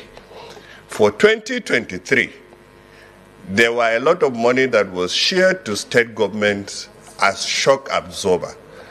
That was a grant, and that was not repaid. The source of money, nobody knows where it came from. But the major source of this 30 billion, which was approved by this chamber at the time, was from the funding of our various budgets. You don't want us to say, but these budgets are still running. Supplementary 2023 is running. 2024 is running. 2022 is running. So we should find a way to harmonize these budgets to stop running in such a way that we can contain the quantum of money supply into the system. Whatever the CBN governor will say here today, he doesn't know the extent of money that are going into the system.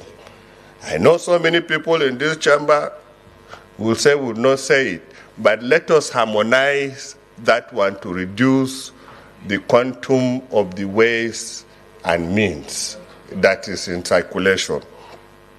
3, there are also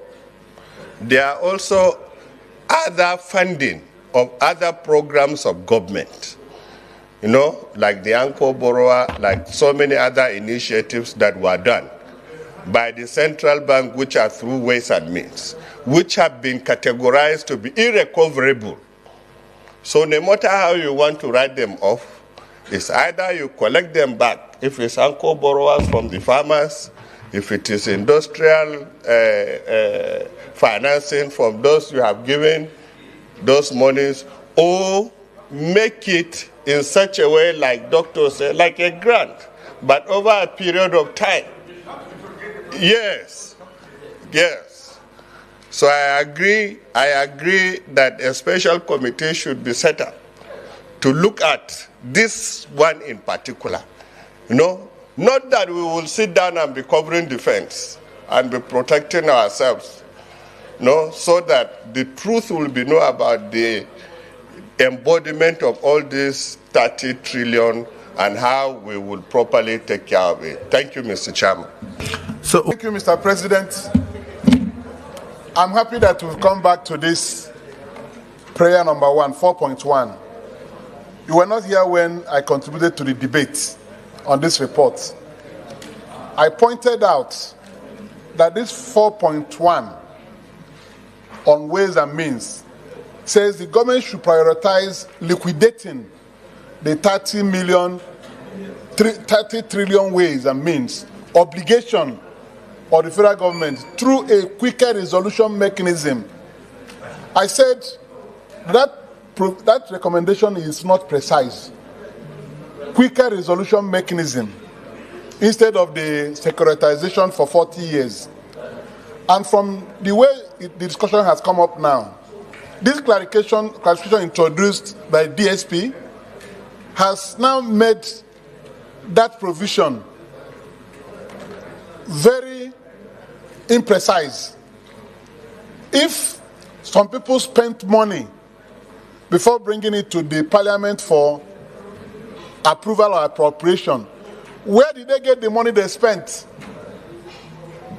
Because they spent money and they came here to look for approval over money they have spent. Now it's not an obligation again. It is classified as obligation, 30 trillion. This debt overhang, Mr. President, is responsible for the problems we're having. This 30 trillion debt overhang which nobody says he knows the law, forget about it. One of them said that the budget is still running. Ah, God damn it, man. Someone said, how come people can just, why can't people just go in there and take all these guys and deal with them right there inside a place that is supposed to be the National Assembly? You have right to be there too. And they said, but the gate and the guns. I said, oh yeah, that's true. If the gate and the gun can't stop some people who are so hungry that they couldn't even wait for palliatives or something brought for them, like this one that happened in Niger State today. I don't know if you have seen it. It's still going on. Fight everywhere. Fight everywhere. Palliative. From Madara Ward. See, they run with the bag. Then they steal the bag. They don't steal them. They don't steal the bag. Palliative, then they run with the bag.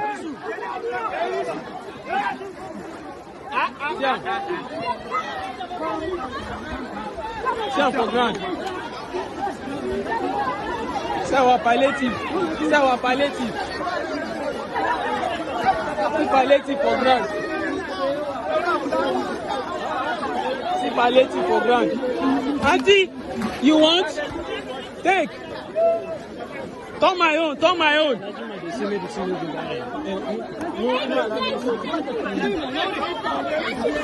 Palliative.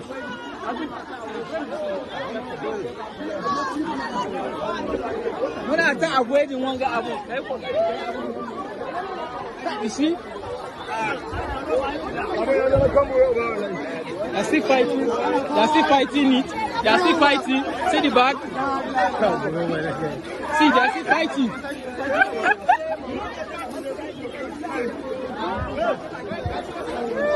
They're still fighting. Palliative.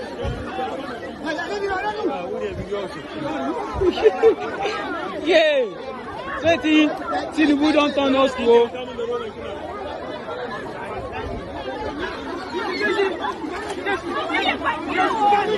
Can I sit around with the back? Hey. It's happening. Our palliative. Old woman don't fall.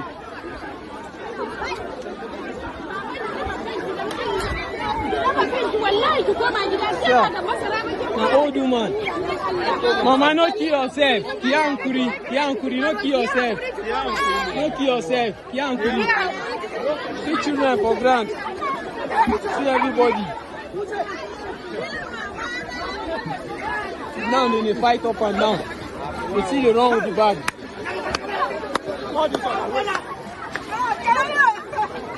Get down.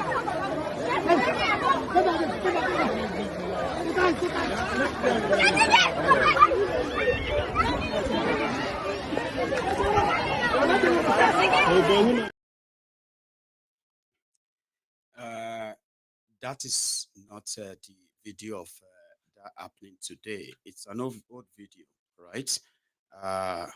Or it's probably when the Shege started sort of rearing his head, and when they saw it, it didn't look similar because it is now Shege Banza. The last one they saw under Bokohari was Shege. They were familiar with it. So when they see Shege coming, they just say, you know, Sonu, Sonuku, Sonu Daku, Sonu Dare, and the rest of that, just to say hi. A lot of them are beginning to see that if Numbu's own is a Shege Banza, I don't know what it looked like. If you have seen it before, you should let us know. So one of the famous things going on, one of the popular things going around now is that despite the fact that we are seeing videos left, right, and center where people have always been complaining. And then you've seen the videos of the Igbos. They say, why are the Igbos not protesting or complaining? Well, not everybody told us why, but a lot of us know why too, okay? Because Igbos are businessmen, artisans, and they are mostly about service and service, okay? Which means you are going to need their service. If you don't need a maker's service, you're probably going to need Uche's service. If you don't need Uche's service, it may just be Obina's service. And I'm just naming males here. I'm not even mentioning their women yet, right? So it's pretty much like what they said they are, but somebody's kind of explain it better. And this somebody who link how they are already used into calculation. The Igbos are used to calculation. To them, it's either plus or minus. Here you get. If you do it this way, it's going to be a minus. Minus is loss. If you do it this way, it's going to be a plus. Plus is profit. So it's a simple terminology, a simple theory. I think he put it better when he now link it to the happenings in Nigeria, especially when people are making terrible decisions. People who don't understand how the mindset of an average Igbo works. This man said something and he said, Igbos are not just economy to Nigeria. Igbos are like economy to the world. Wherever they are, they will create an economy around the space. Like what he said in this video. Please listen. People are asking questions. Why is it that Igbo people are not complaining with the current regime? God bless you, sir. I love the question because when I've been telling them before, say, Igbo man no believe in Nigerian economy. We are believing in the heavenly economy. We calculate before you do. You hear me? Because we have already calculated my nose how the regime will be. Are you telling me? How the regime will be. They was joking with Igbo man. They was fighting Igbo man. Igbo man don't have any problem with your brother. Igbo man no against your brother. But Igbo man against the administration of the government. They are not doing well for the year of Buhari. How can this man will do well now when Buhari have fixed the country? So what are we talking about? We are talking about here that anybody that led the evil foundation is always leak it. Yes. Let me talk am. You see anybody that led evil foundation is always leak it. Now Bible na talk am, no be talk am. You dey hear me? So what I'm trying to tell you is that Tinubu have already laid evil foundation from the beginning toward Jonathan. When is the protesters? Where they are they? The people who protest in the time of Jonathan, where are they? All of them, where are they? Now, so are you trying to tell me there's nothing like a protest again in Nigeria? Is it not affecting the Igbo person? It can never affect us. Okay, it's not. See, now when Buhari regime, God begin to bless me. In the time of Jonathan, I was selling tissue and newspaper. When Buhari enter, God can't teach me another level of. I have to go and learn work. Which work I learned? I learned how to fix windscreen, motor windscreen, glass. Now I am selling the glass and I'm fixing it. So what in fact, I can't complain because everything about me was fixing up by the same God. Now, imagine that if Nigerian government see you with windscreen, it break, they will arrest you by VIO. They will invite you to VIO office and you pay money. You go still come and make a confuse the glass there. So I take affect me, can never affect me. It's work of God. You hear me? It's work of God. The hand of God is there. The people are not suffering in this regime. The person who want to suffer as Igbo man have to suffer. He's a lazy man. I never see Igbo man as a lazy man. Igbo man struggle to find what to do, to use to sustain themselves, no matter any situation. Any Igbo man that suffered now is a lazy man. Let me talk am. Fix yourself, your brother will accept you anywhere you come. No matter anything. It's only Igbo man that have something called in fact, conscience of a brother. Yes. The other Nigerians will be complaining. They will continue complaining on Kingdom Come. Now they vote for Tinubu. Ominoko, now my brother, Yes, it's your brother. Let your brother continue sharing you, Gary, share you Indomie. share you bread. And when they're giving you the bread, they go use packet to follow you bomber to bomber.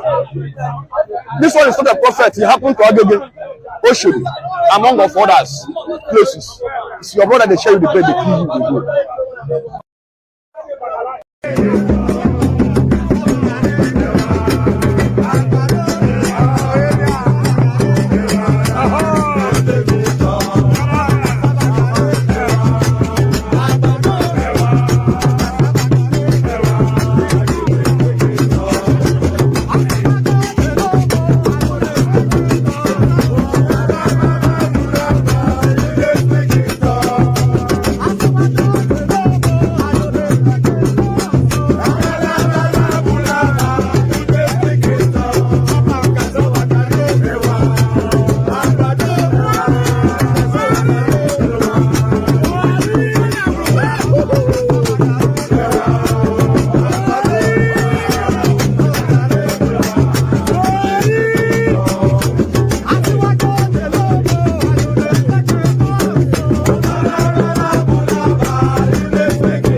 I don't read social media anymore. They abuse the hell out of me.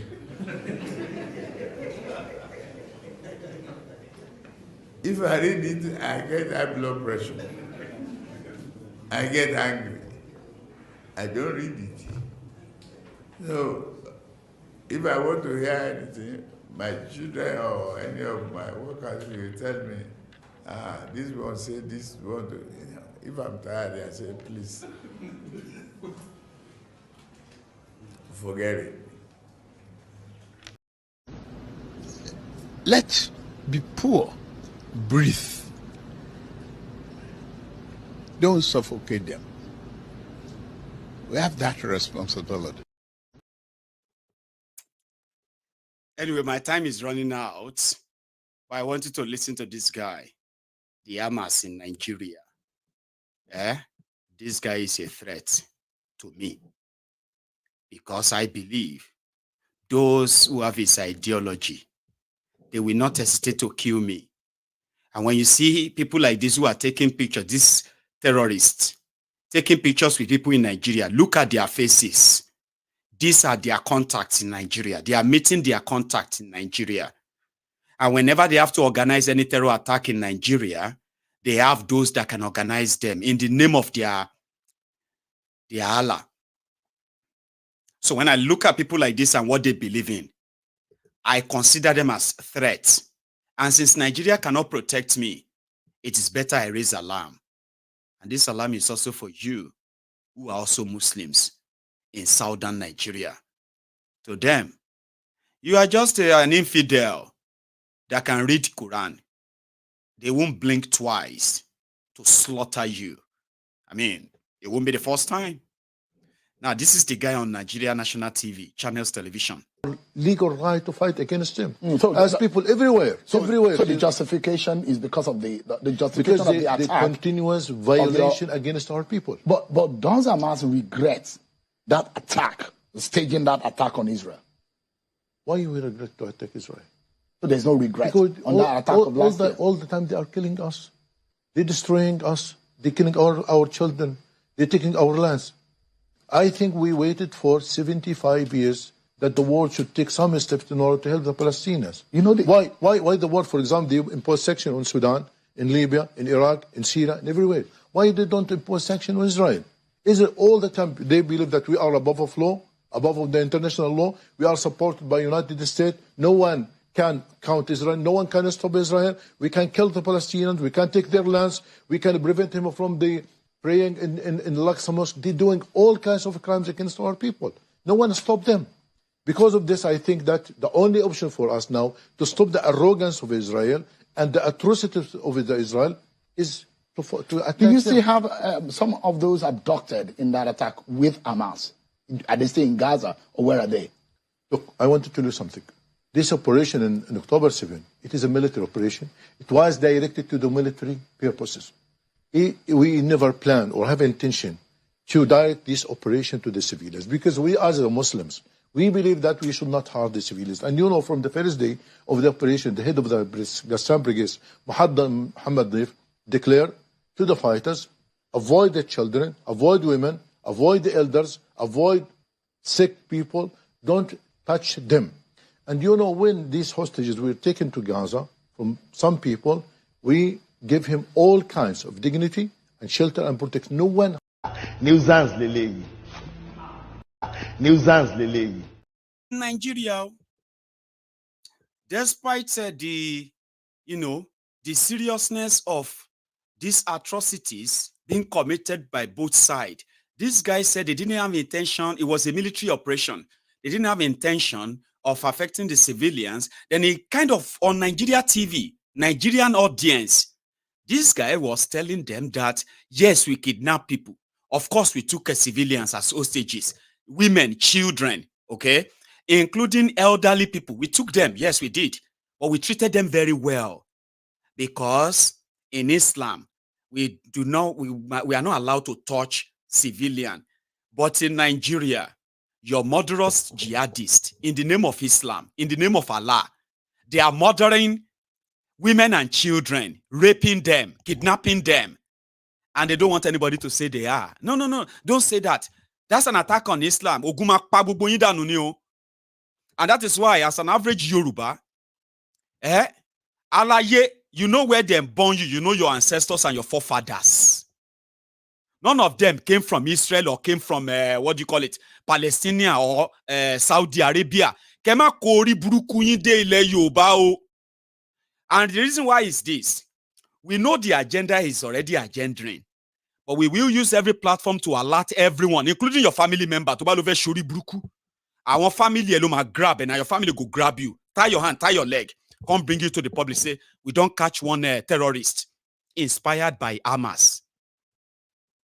The warders now, they are now like, oh yeah, so they are welcomed in Nigeria. Oh, and then you begin to feel like Nigerians are being singled out. Nigerians are being profiled. Your green passport is more or less like your I am here identifier. While these rogues are not putting all of that into consideration. So they flew that agenda in Nigeria, and the guy is a mini celebrity in Nigeria. Are you listening? So if I tell you they have those, they are inspiring. I do know what I am talking about. In one of those Twitter space that they had online yesterday discussing this, and then the consequences of this. This conversation was kind of recorded out of others, shared, and one of them stood out. It is to tell Nigerians, you can continue to cry. Nigeria will be an Islamic country. It's already been designated as an Islamic country. Baba, Bokohari gave $1 million of Nigeria money to Taliban in Afghanistan. How many of you even remember that? How many of you here right now remember that? Sanusi, Lamido Sanusi, when he was the central bank governor, gave out over 10 billion naira Nigeria money to support and sponsor different Islamic agenda in Nigeria, saying sponsored by all this jihadist group, Islamic jihadist group in northern Nigeria. They were getting funding directly from the Central Bank of Nigeria. There are records for that. There are records. So, this was cropped out. And this is how the mindset actually work. And this is a threat to my life. And anybody that is associated with people like this, with the Hamas and the rest of them, I will consider you as a threat to my life, especially because of what we have actually suffered. Religious killings. Allah Akbar to cut people's heads. Ransacking of villages, macheting women, children in their sleep. Over 66,000 Nigerians have been killed by terrorists alone, laced by terrorism inclination, Abi. And then you have somebody who says, whether I like it or not, if I don't agree, my own children will be forced to. Nigeria will be an Islamic country. And you think I shouldn't alert everyone. I shouldn't worry. Mayegun, don't worry. Tó bá fẹ́ kógun sáré fi ẹ̀jẹ̀ wẹ̀ ní kíákíá. Láyé má sọ fún mi pé kí n má worry o. Do you understand? Because you actually need to be worried, even if you are a Muslim. Nigeria is going to happen, and there's nothing that these Labour Party dogs can do about it. Simple. We control the army, we control the navy, we control all the military, we control the executive, we have all the guns. Let's be real. Is it you guys? Is it the Igbos? Get the fuck out of here. The Igbos are trying to do their little insurgency. They can't even get that shit off the ground. Get out of here. All right? The Islamic Republic of Nigeria is going to happen, and there's nothing you are going to do about it. You think the Muslim ticket, that was just the start. Soon it's going to be a Muslim country. Arabic and Hausa will be the official languages of Nigeria. We're not speaking our colonizers' tongue anymore. Bro, I knew you were a goddamn terrorist. I knew you were a motherfucking Oh my God, terrorist. terrorist this, I terrorist that. I knew you were At a least he said it out motherfucking loud. terrorist. But now you said it out loud. Somebody record that, by the way. When the space is over, record that. Nigeria. Àtisebo, àtisete, àtisete, àti ń parọ́ tipẹ́, àtisete, tìtó òdìmú òdodo òsì mọ́, àtisete, òdìsete, kágbádé fáláre, àtisete, kágbẹ̀bí fáláre, àtisete, adájọ́ ń parọ́ torí owó, àtisete, àtisete, òdìlú ń parọ́ nítorí ipò, àtisete, àtisete, èdò gbówó mi, ńtẹ́, àtisete, àtisete, ètisete, àtisete, tìjàǹgì aráàlú, àtisete, àtisebo. So those of you might be kind of, trying to say, but that didn't sound like an American, or it sounded like American. No, it didn't. It sounded like this or that. Don't worry yourself. When you want to make such empty threats, because you have been made to believe that it will happen. Since Babangida added Nigeria to the Organization of Islamic Countries as far back as 1990. So do you think the children that grew up knowing that Nigeria is a member of OIC, Organization of Islamic Countries? Baba, do you see why you should never forgive some of these Olori Buruku Agbayas, all these elderly useless people that are telling you that you are impatient? Majority of them, I don't know, they did absolute nothing. They probably just read the news like, it's all right, it's all right. Nigeria is not an Islamic country. Nigeria is not an Islamic country. But there are those who grew up believing that it is. Do you see the conflict of interest here now? Do you see why we need to break the whole shit all up? Because if you are believing that Nigeria is Islamic, and I'm telling you that it's not, I'll not want to read. So it is better everybody just go their separate way to have their Nigeristan. So that all of us can go have a better place where it has nothing to do with religion. Do you understand? But that people don't believe that Nigeria is an Islamic country. You can, imagine a country where you have Igbos, a country where you have the Jaws, where you have all of these people that are like dominantly, not Muslims. And you said they are minority in Islamic country, and you say make Koguno finish you. Anyway, like I said, it is easier to change your voice when you want to make such empty threats. And there is this usual saying: we control the army, we control the police, we control kiniko. Baba, the same army you control, the same this and that you control, and the rest of them, right? Sponsored terrorists are chasing them away. Not even to fight to defend themselves. They are chasing them away out of their back, killing them like flies. And you think people who don't want to be Islamized, those who don't want to be under the rulership of a jihadist, Hamas and the rest of them like that, you think your military and police that you said you control. What kind of delusion is this? But it's okay. That is why we need that education. We need to educate ourselves to first understand the danger around us. And then we can learn how to respond to them whenever they actually really pop up. Stay woke, you. Stay angry, you. Because your anger will be judiciously, positively directed.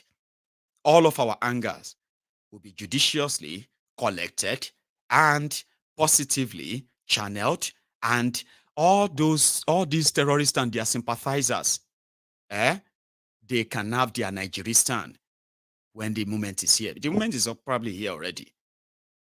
I don't know if you are ready. I'll leave it at that. I want to go and make myself another cup of tea. This one is empty. And I will take calls tonight. So if you are still with me before you leave, or if you are leaving, take a moment and like the broadcast, okay? And remember what I said, right? If you joined us midway and you want to watch this broadcast from the start, endeavor, if you are the type who don't like the first few minutes where music plays, right? Fast forward that, okay? And you can start watching that from 8 minutes, all right? Or you look out for the premiere when the whole video has been trimmed. But to continue the broadcast tonight, or the conversation tonight, I will be back in a minute or two when we take calls, and then you can add your own voice to this. Don't go anywhere.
I know I have stolen some of our time tonight, so we only have just about 50 minutes to have all this conversation tonight. So let's make it count. I'm so sorry for keeping you waiting, by the way. Can you hear me? Yes, I can hear you. Oh, grand. How are you doing tonight or this afternoon? I'm well, my good. My name is S. inside the chat. Okay. Did you I say just have very Esther. S. Oh, S. Yes, sir. S. Right. Yes. Okay, please. I was born abroad. I don't have much to say. Just a sincere thank you, because this is how all of us born abroad who weren't connected get connected. Thank you so much for what you are sharing. Thanks so much for being part of it. Yes, sir. Thank you. Well, that is it. I know there's not much time. Just wanted to give you my sincere thank you very much. Straight to the point. Yes, thank sir. you very much for all the support as well. Okay. And Yes, then, sir. yes, we are all in this together. You have a good one. So that's brilliant. A lot of people. I've got that.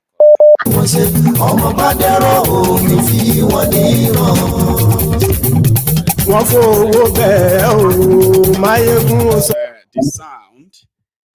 Just give me a moment. I think I do have another caller, but you know, the song will keep popping up. What I think. I apologize again.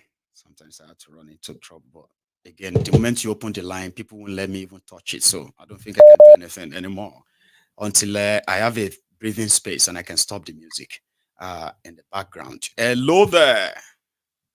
Hello, my good general. Oh, the Prince Jejeman. Baba, the Tucano Mike. How you doing tonight, Baba? Baba, I'm fine. With the hell. Thank you. Well, thank you, Baba. God bless you. Bless your generation. Amen. Upon generation.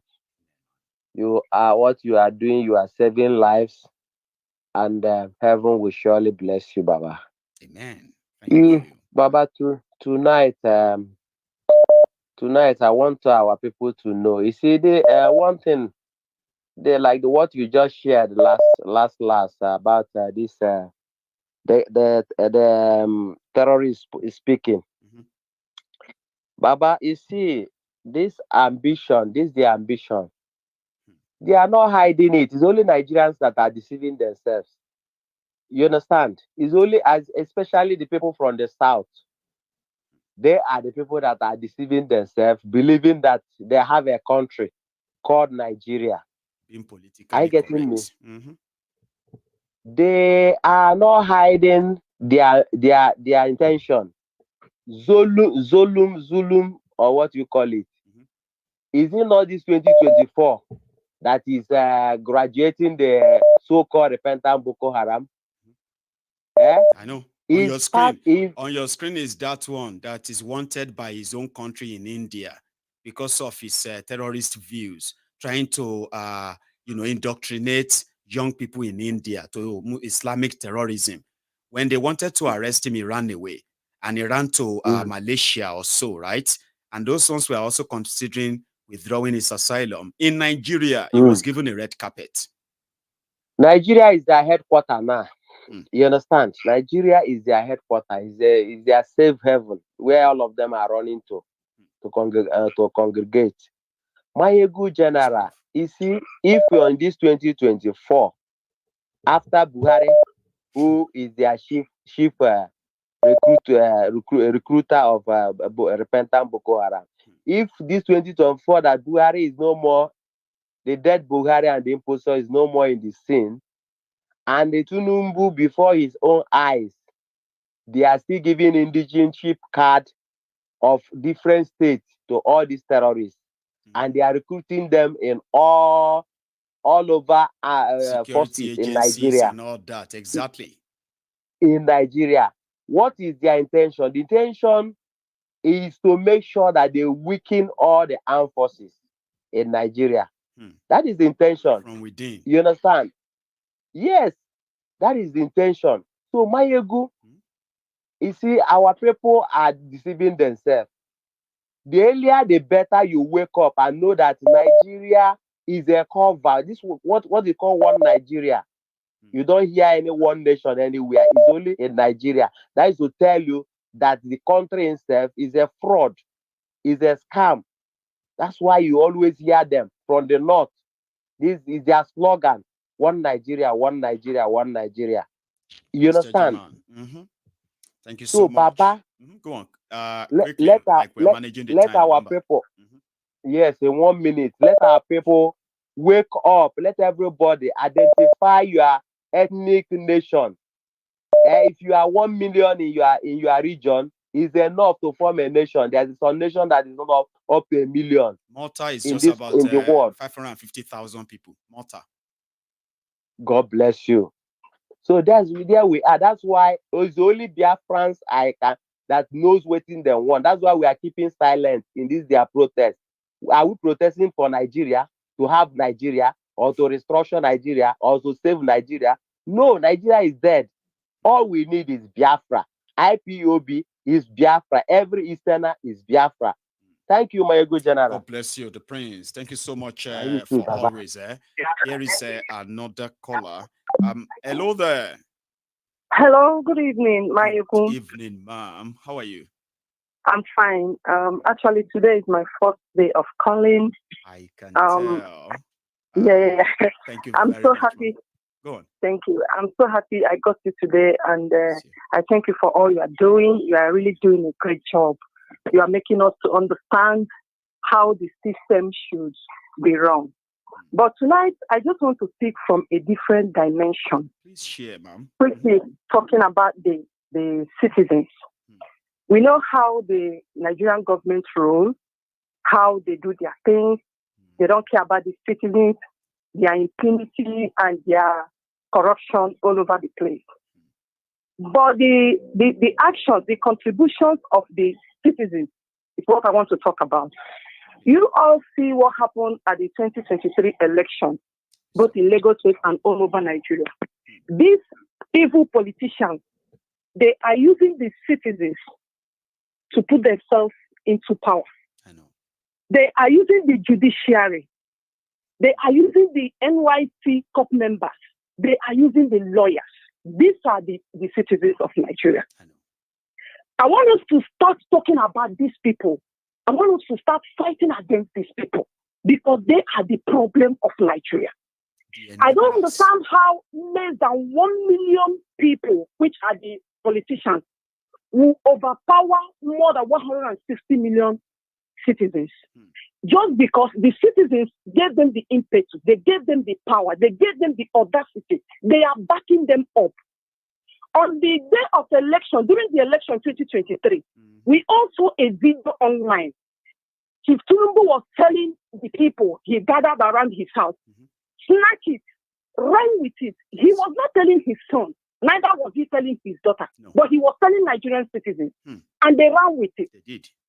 During the time of Buhari, a lot of things went bad that people say, you know what, we are going to make a change. We all came out in our numbers, in mass, to vote for P2P. Even in Lagos State, APC did not win election in Lagos State. We all came out. Yeah, we all came out to vote for P2P. We are not voting for P2P because it's an Igbo man. But we voted for P2P because he gave us hope. That he told us something. He read a manifesto that we can relate or reckon with. That is why we say, okay, let P2P go and let us see what he can do. But because of tribalism, which has eaten so deep into the life and mind of Nigerian citizens, they said it's a miloko. We are putting Tinubu as a president. Tinubu that is an old man. Tinubu that is dementia. Tinubu that does not know what he's doing. They said we didn't need his body. We need his brain. Now look at where the brain is taking Nigeria. The brain that is already dead. The brain that is already dead.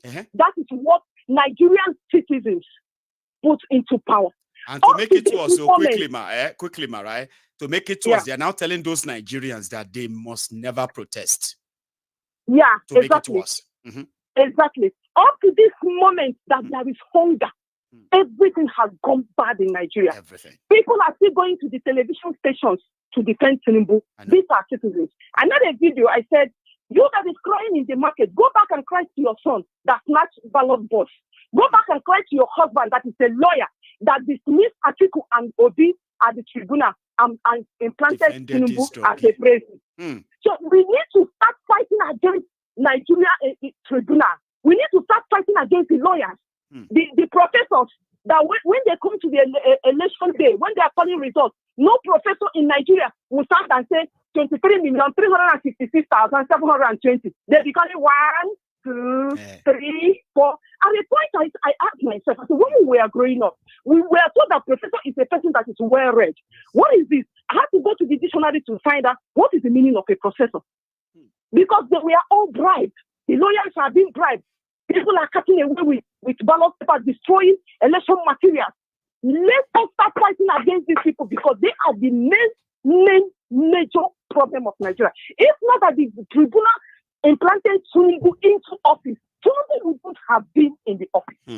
But they collected bribes, they implanted him. Now they are crying. They want people to come and join them. No Igbo man is going to fight against the Tinubu government. We stand with him for 8 years because Tinubu needs to reset the brain of Nigerian citizens with hunger. I tell you that for free. It has to happen. He needs to reset the brain of Alaye, South.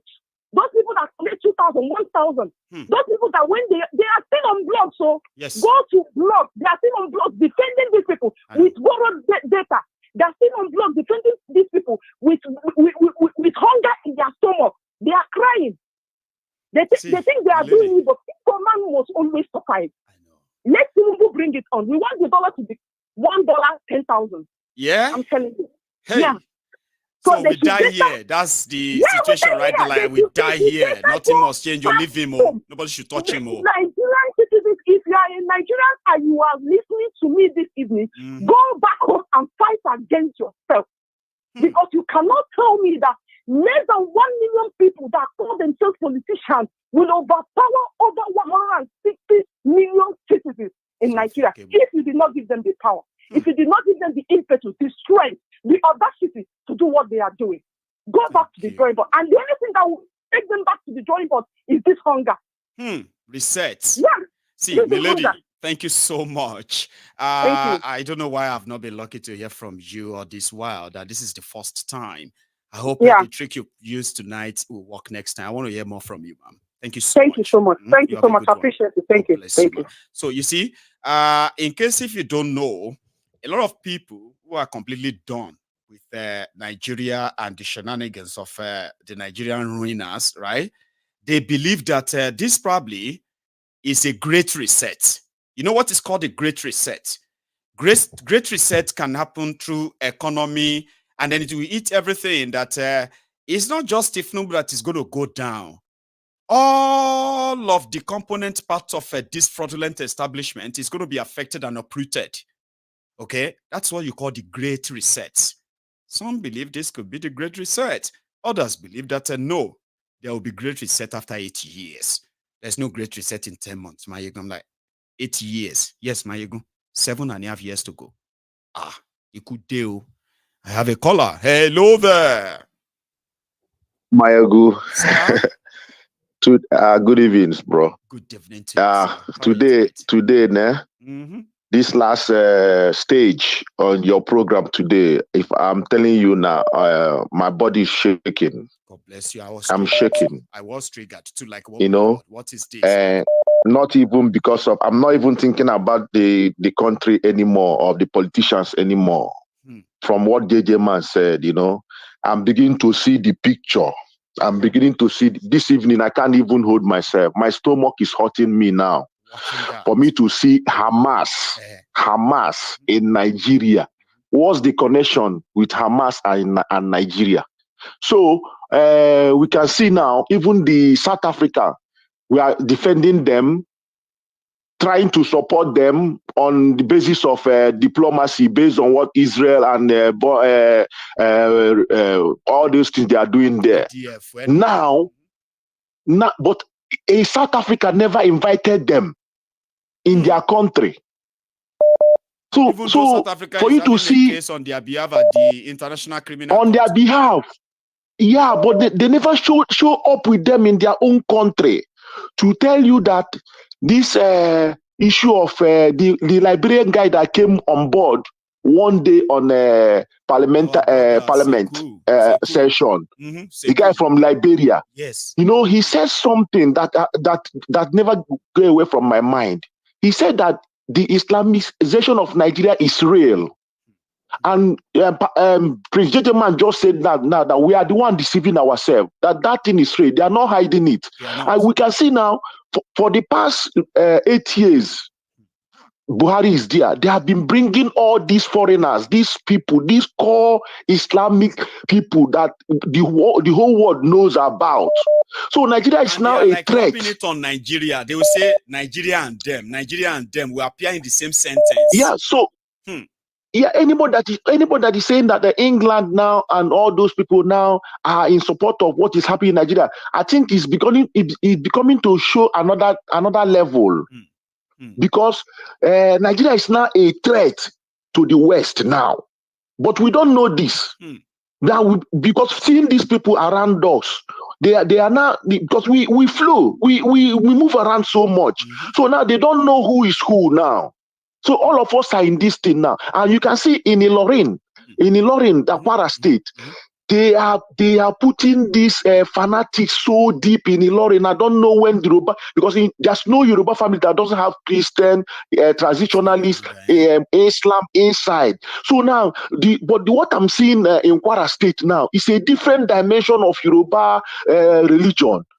Now, these people are now taking charge so much that place till they kill 3 kings in Yoruba land. Nobody said anything till today. Now, everybody don't move on. Nobody made anything. So you can now see, Baba, you can now go renaming. They have been renaming communities that they attacked.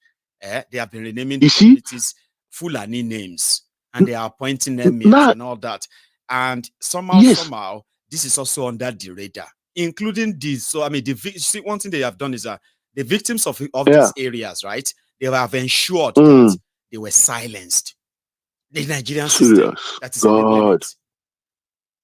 And now, when you go back now, you will see that this thing that Usman Danfodo said, that they will dip a Quran inside the Atlantic Ocean. So they are looking for that water. They are heading there. And without the West, the Southwest, they cannot get it. And you see the reason why they will not live in Nnamdi Kanu. They will not forgive him. No. They will never forgive that guy. But that guy slowed them down. When you go back to what the Liberian guy said, they will slow them down. Now they can't slow them down. And Buhari did not make it. So now they look for another person that would help them to do it. Then the tribunal came, dribbled them, and now came in and used hunger to flog them. This hunger is making them now to show us they are ready for anything. That's why they are... Yeah, that's why their clergies are coming out now to say we have, look at what the Niger State governor is doing. Why are you stopping trucks that are taking food out of Niger? Are you telling me that this man doesn't know where they loaded those trucks? Where they pay the farmers, because those trucks are the businessmen. So they are trying to cripple the South completely. Not even they are seizing the food for themselves. They try to cripple the South completely because and how can a state governor give such an order in a nation where a president is there?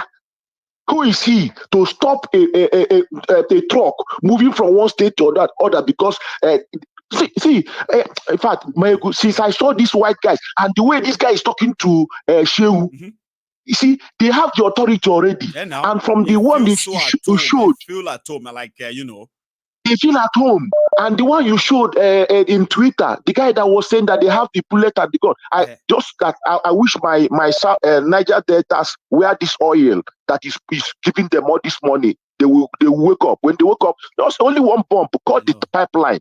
They eat their bomb and guns. But like you said, Nigeria can never be Islam because it cannot work. It's not going to happen. Like, it cannot work. It's not going to work. That makes them believe that whatever their leaders are saying is true. Yes, you can continue all the pockets of attack here and there. Have you heard about Gumi? Gumi? Have you heard about Gumi? And whenever I would watch now, if you're watchful, watch anytime Vice President is talking, because they are disappointed. They were thinking that Tinubu will die in the next 2 months after the election. When you watch Shetima, all those nonsense he used to talk, I will be in charge of security. The city boy will be in charge of administration. Now, the security he did not get, the administration did not get. So now they went back to their bush with Gumi. And when you see him talking, you see that he knows all the attack that is going on now and the pre-attack that's going to come. Thank you so much, Maya. To stop buying weapons and use the money to settle with the terrorists. Gumi said that repeatedly. He said, stop wasting your money buying weapons. It will Yoruba should wake up and block their side. They should forget about, and even Nigeria self in APC, somebody will be there, they count 16 and cut 400, you're still there. I will go away from there. We are also helping them to achieve this. Thank you so much, Maya. Bless you. Thank you very much for that. Again, if you are still with me, remember, you can still like the broadcast, okay, while you are trying to get through. to be part of this chat tonight. So give me a sec. I'm trying to get everybody on as much as possible. So I think I have got another caller. Let's try that. Hello there. Good evening, sir. Mayegu Baba. Good evening, brother. How are you tonight? I'm fine, sir. So. Yeah, so Nigeria, you know, we have two constitutions ruling Nigeria. The one in the north and the one in the south. That's right. I was I have experience. I school in Kano. And if you go to Kano, you can only have church in where the sinners are. That is in Sabongeri, Badawa, and there's another place. Those places they refer to us as sinners. That is where you can have church in Kano. And a federal university that is 40-something years. Mayegu, can you believe that there's no cathedral, there's no church in Bayero University? You can ask and confirm. It was completely not allowed. Not because nobody. It's not allowed to have, yes. It's not allowed to have a cathedral in Bayero University. So we did our church in the class, and weekly activity in the football court, in the basketball court. Then you carry your instrument to security post. That is how we did it, and I left the place. And you have to even be very careful in those times what you say, or else you may upset some people. I can't remember when I went to church with a Bible, because seeing you going to church with a Bible is dangerous. So we already know the orientation has been given to us, and we already know. So the issue in Nigeria before you continue, right? Before you continue, you know, one thing that really gets me very angry, is that a lot of us know that this is actually the reality.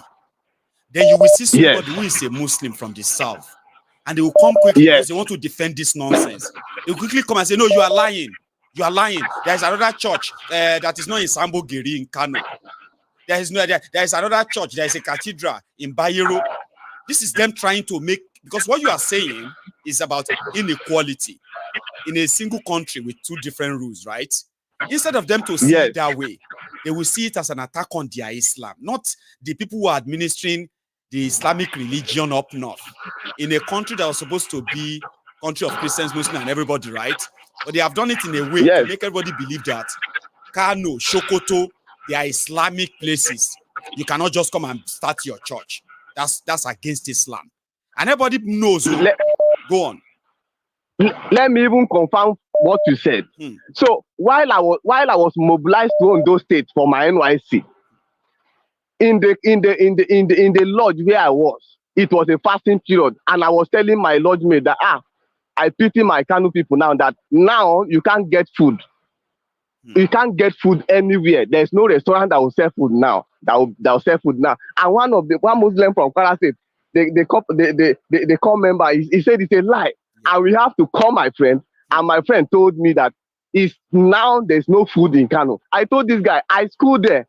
So I am telling you this is what's happening. And he said it's a lie. Because he believes so that you he's now telling me that it's not. Yes. Instead of them to question the rationality behind such mentality.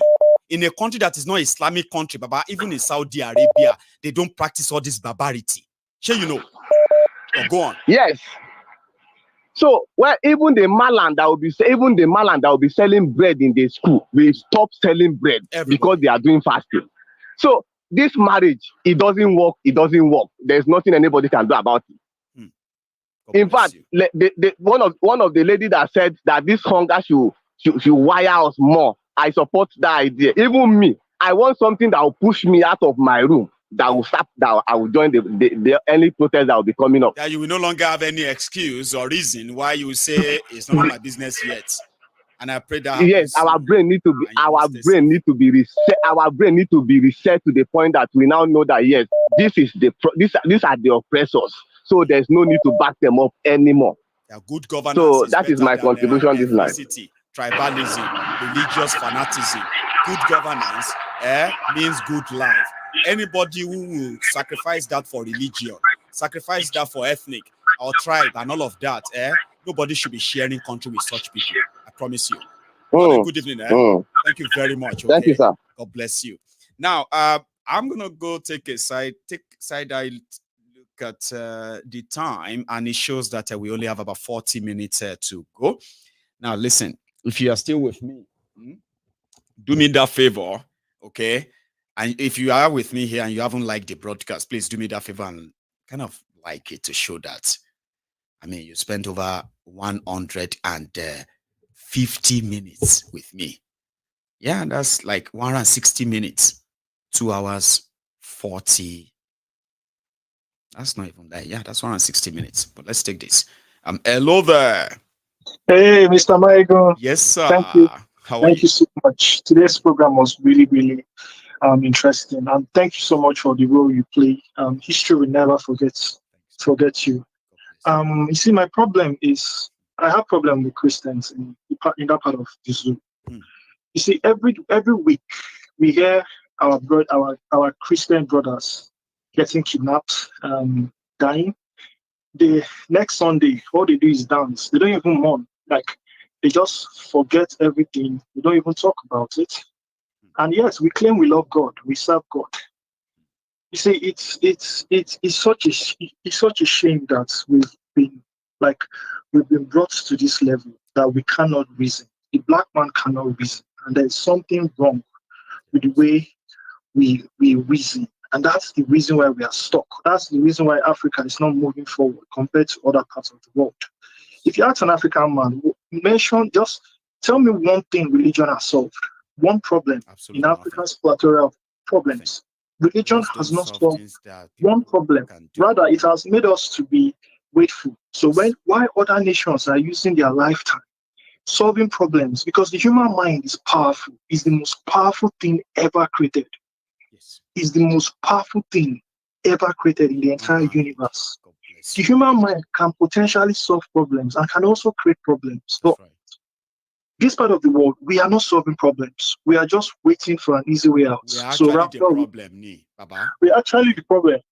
We are waiting for rapture to happen so that we just escape and we or we don't just be fine and all of that. And problem will not go away. It's not going to go away. It's going to be there until we solve it.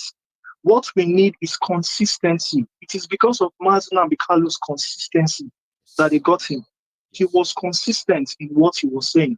It might not really be prophetic. It might just be common sense. When we spend our time hoping for these problems to go away, it will only get worse. If all Nigerians can stop going to church for 1 month, they will see clearly. Today, you will see miracle. If I'm a pastor, I can heal people. What stops me from going to the church? From going to the hospital? These are common sense.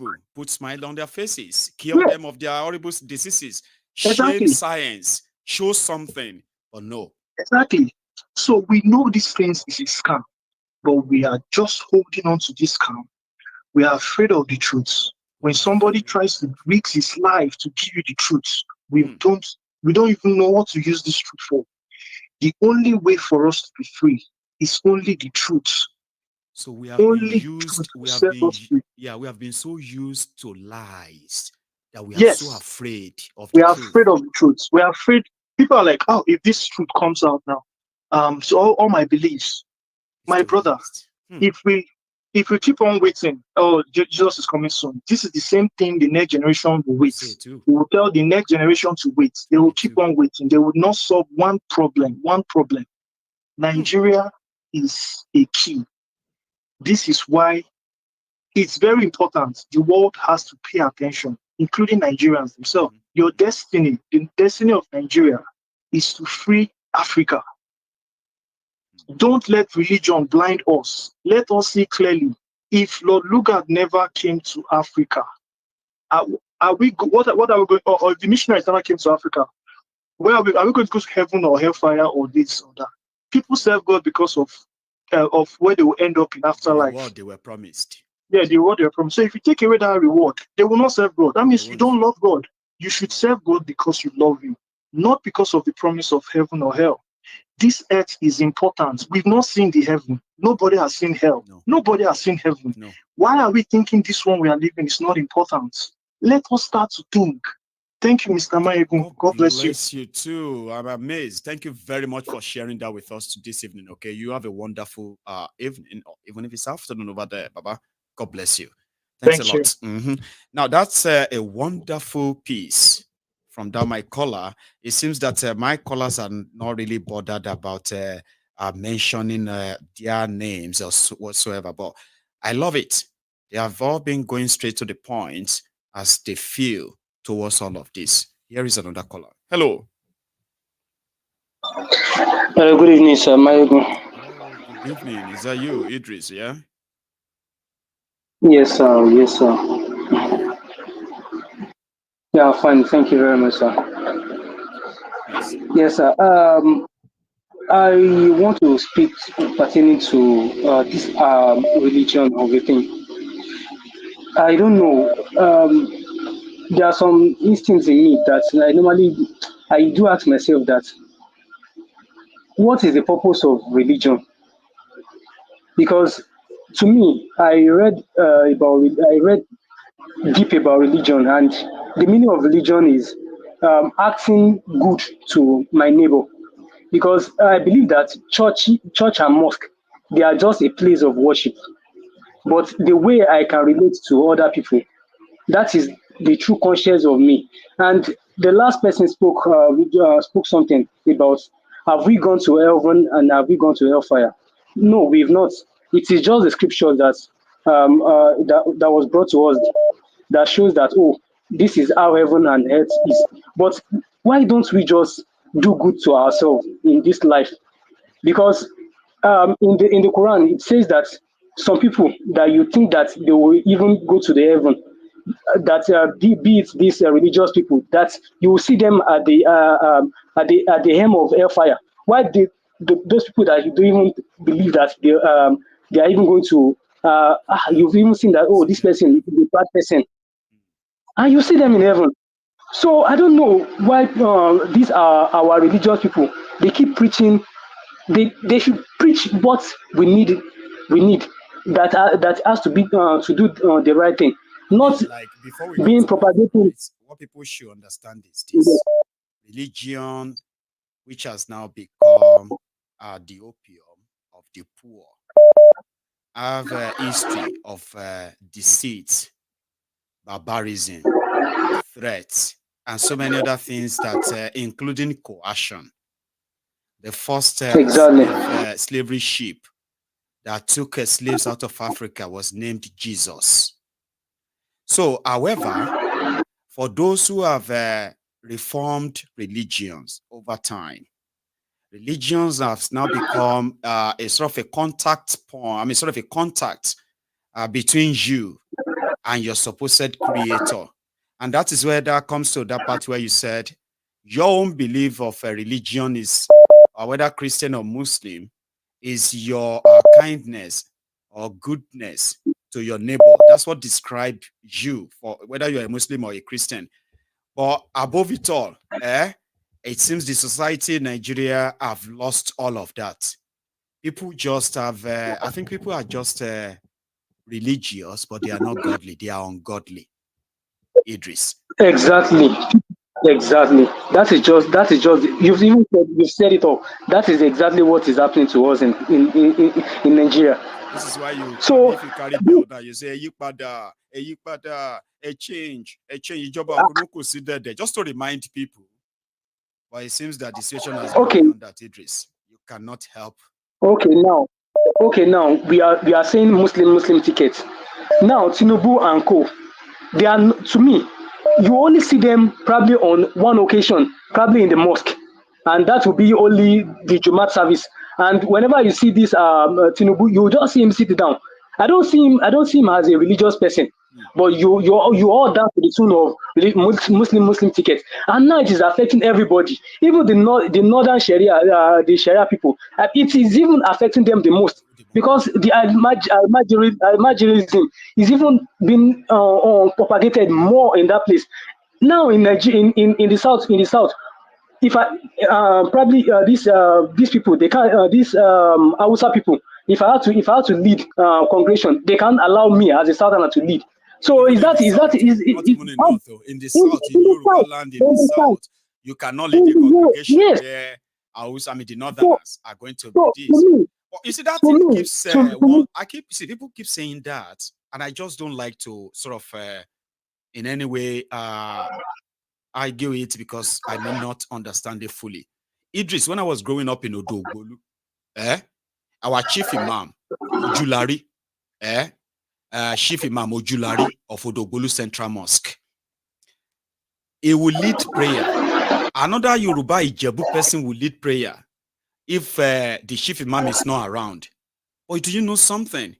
Hausa, Yoruba, Fulani, everybody will line behind him. I was a kid. I was a Muslim. My name is Abdul Rashid. I practiced I practiced Islam when I was growing up. So I had never seen those discrimination in my life. But when I heard people and I saw videos, Baba, it was a cultural shock for me. Now you are saying it, that in the South now, you cannot lead Hausa this, you cannot lead that. But when I was growing up in the 80s, early 90s, as a little boy, that wasn't a thing. There was no Muslim, Northern mosque, Hausa mosque, Fulani mosque in Odogbolu. We all pray in the same place. But anyway, you are just confirming that now, and it is real, is it? It is real. It is real. That is exactly what is happening. So, to me, for this country to break, we need to eradicate that religion of a thing. And all these pastorpreneur and the imampreneur, they need to keep quiet. And if they want to say the truth, let them say the truth. They shouldn't be afraid of speaking the truth, and that is why your platform is open to hear the truth. No, I can't hear the truth from the mainstream media in the Arise, the channels. I can't hear the truth. Even if I try to call, if I try to envisage my anger, I will just be cut off, and that is what is happening. So, sir, I don't have much to say. Let other people continue. Thank you very much, sir. Very much for adding your own voice as well. Okay, you should have a wonderful evening. I'll take my last call tonight, and we are all going to call it a night after this.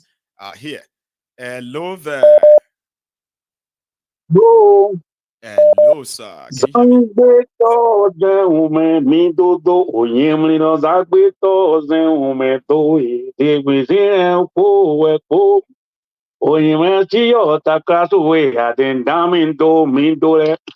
àwọn èèyàn Nàìjíríà wà wèrè lọ́yàn. kí ti gbé o ibà. Ó gbére Nigerians we don't draw mad woman for nipple. And that means trouble. So, wahala. Where is that? Everybody we don't draw. Anybody we draw. Baba Mayegun, Esprit they call. Esprit too, sir. Please. Okay. All the things people where they talk since then they talk religion. I beg, make we leave this religion matter for one side. Talk the real deal. Because if people want to talk religion, they take two different ways than they talk this matter. Abi, the person where advise Moses not be African, Jethro not be African. Does that change many black people to become religion? This matter, we know they talk about religion matter. The people who bring religion, the people who receive, now how far information where they get, now and then they feed people. Other people don't go beyond that information where some people still they make we go, because one of the problems that is causing that we are insulting religion today, people don't just want to talk. Now the abandonment of young generation where they abandoned many years ago, 45, 50 years ago, where they know they train them from when they are small. Because they don't get tithe and offering. Now then don't become social media bandit against Christianity today. More will leave that matter there. Now the people where they in the church supposed to get their head together and train up children because other people are training children. They need to reinvent them head and give them what to do, train them in the ways of the Lord. Most of the things we are against today, not be Jesus teach the people the thing when they do.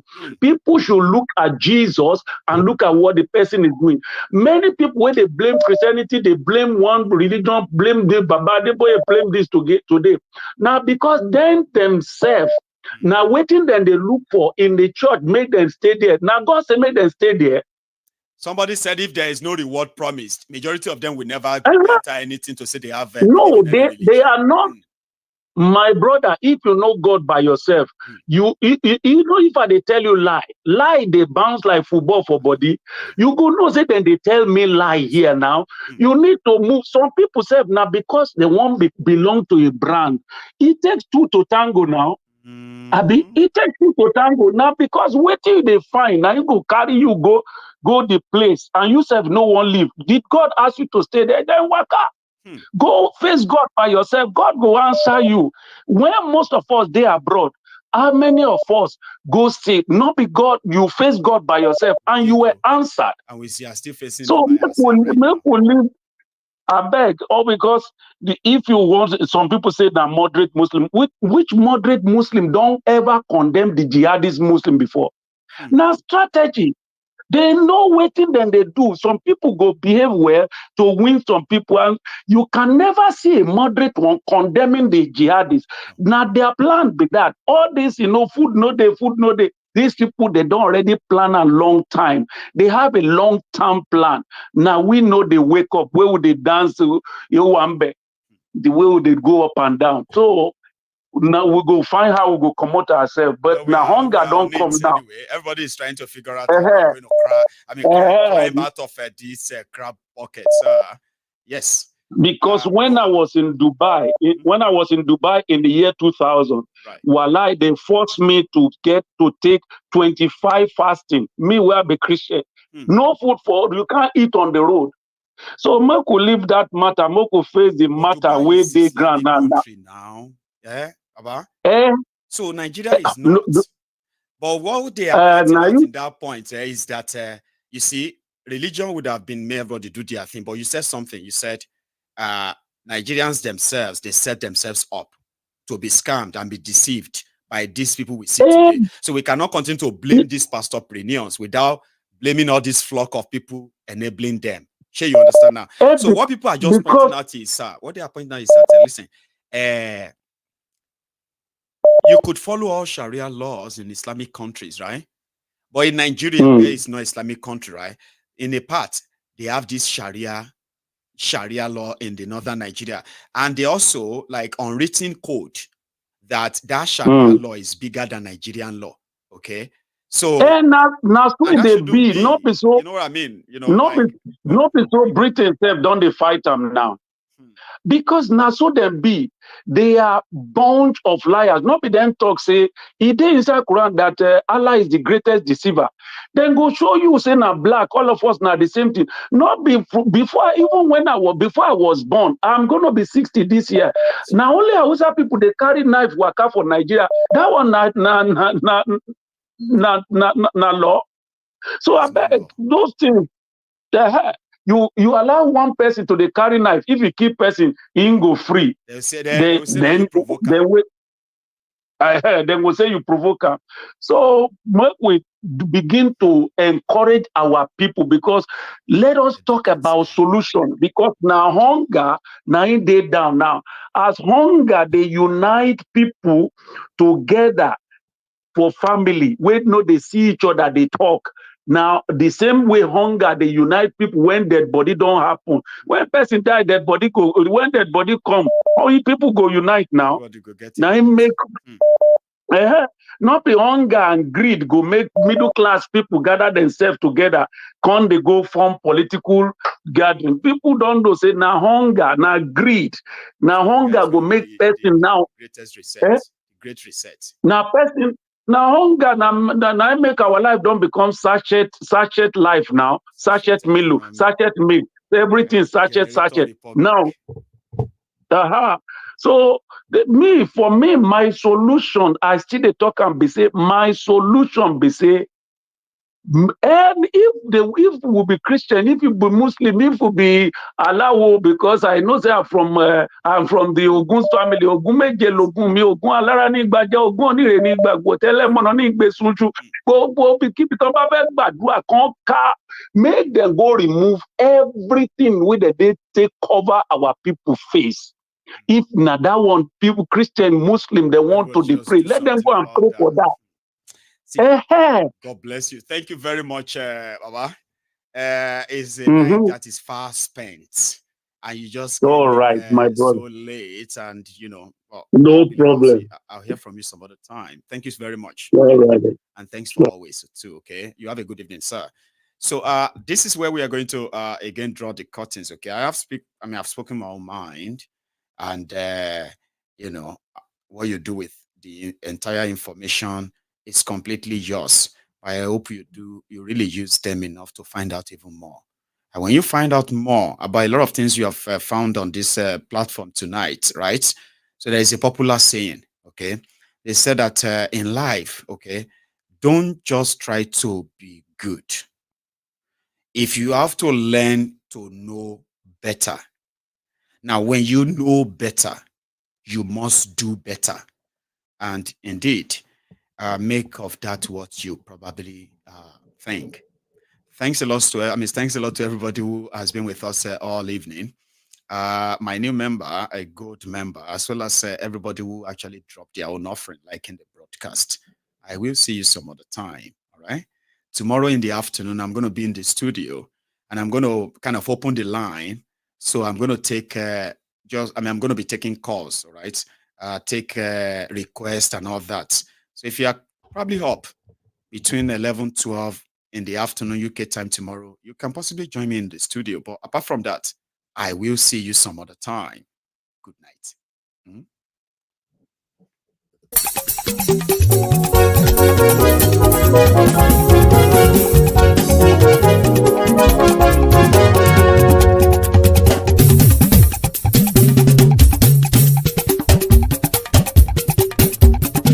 Mayegun làwa mọ̀ làmọ̀ tó dòdòdò. Mayegun Diary Nayibi #1. Mayegun làwa mọ̀ làmọ̀ tó dòdòdò. Mayegun Diary Nayibi #1. Mayegun ti dé o ọ̀rẹ́ ara ìlú.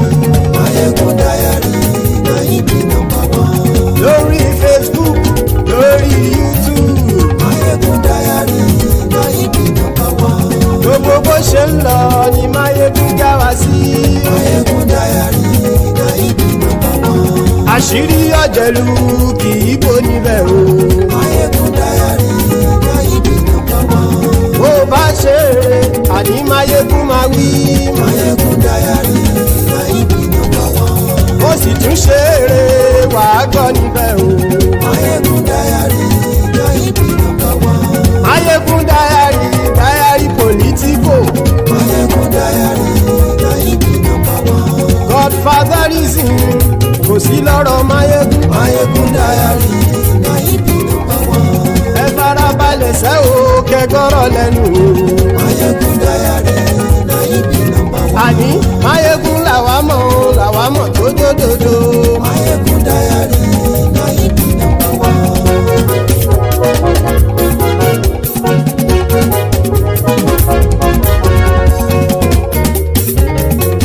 Àní ẹ̀sùn ràkì. Mayegun ti dé. Mayegun ti dé. Ọ̀jẹ̀lú ẹ̀sùn ràkì.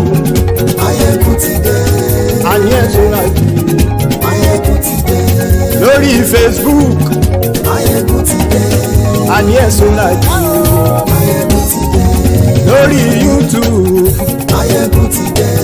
Àní ẹ̀sùn ràkì. Mayegun ti dé. Bọ́ bàbá gbé wúrẹ́. Mayegun máa wí. Àní ẹ̀sùn ràkì. Mayegun ti dé. Ijó ìgbádìyẹ. Mayegun máa wí. Àní ẹ̀sùn ràkì. Mayegun ti dé. Bí pẹ̀sìdó bá rúfin o. Mayegun máa wí. Àní ẹ̀sùn ràkì. Mayegun ti dé. Bí gómìnà kówó jẹ. Mayegun máa wí. Àní ẹ̀sùn ràkì. Mayegun ti dé. Ọlọ́pàá ti ń darí bá. Mayegun máa wí. Àní ẹ̀sùn ràkì. aṣòfin tí ń rúfin o. Máyégún máa wí. àní ẹ̀sùn ràjò. Máyégún ti dé. òpùrọ́ olóṣèlú. Máyégún máa wí. àní ẹ̀sùn ràjò. Máyégún ti dé. ọ̀jẹ̀lú ẹ̀sùn ràkì. Máyégún ti dé. àní ẹ̀sùn ràkì. Máyégún ti dé.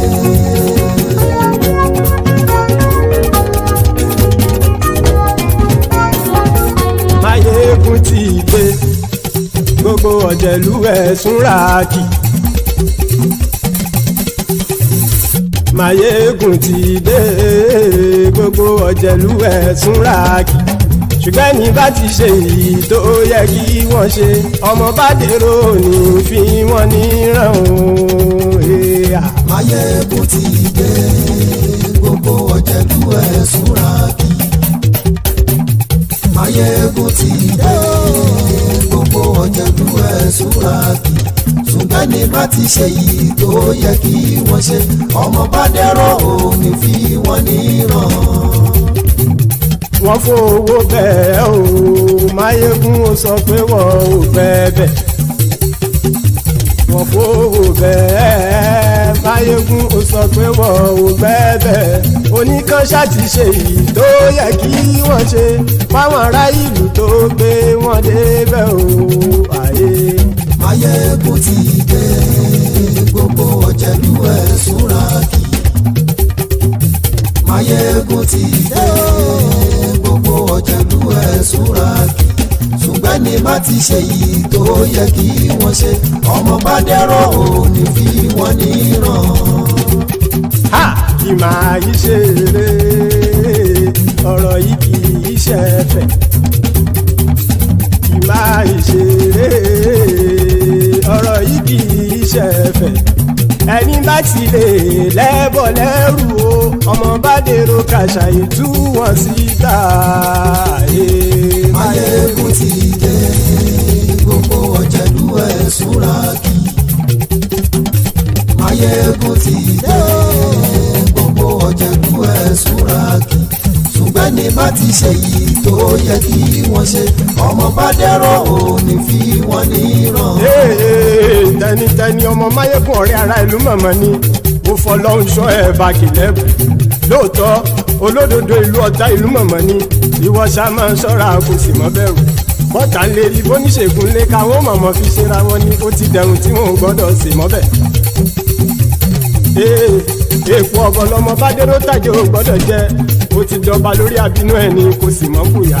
àìsíwọ́lu ní ẹnìkẹ́ ìgbódì ẹyin lábàrá o ó kó ẹni tó bá dán wò á kàmù. Máyégún ti dé. gbogbo ọ̀jẹ̀lú ẹ̀sùn ràkì.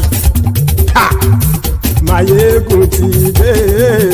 gbogbo ọ̀jẹ̀lú ẹ̀sùn ràkì o. ẹ̀yin bá ti ṣe yìí tó yẹ kí wọ́n ṣe ọmọ bá dèrò òní fi wọ́n níran o. Máyégún ti dé. gbogbo ọ̀jẹ̀lú ẹ̀sùn ràkì. Máyégún ti dé. gbogbo ọ̀jẹ̀lú ẹ̀sùn ràkì. ṣùgbọ́n ní bá ti ṣe yìí tó yẹ kí wọ́n ṣe ọmọ bá dẹ́rọ̀ ò ní fi wọ́n níran.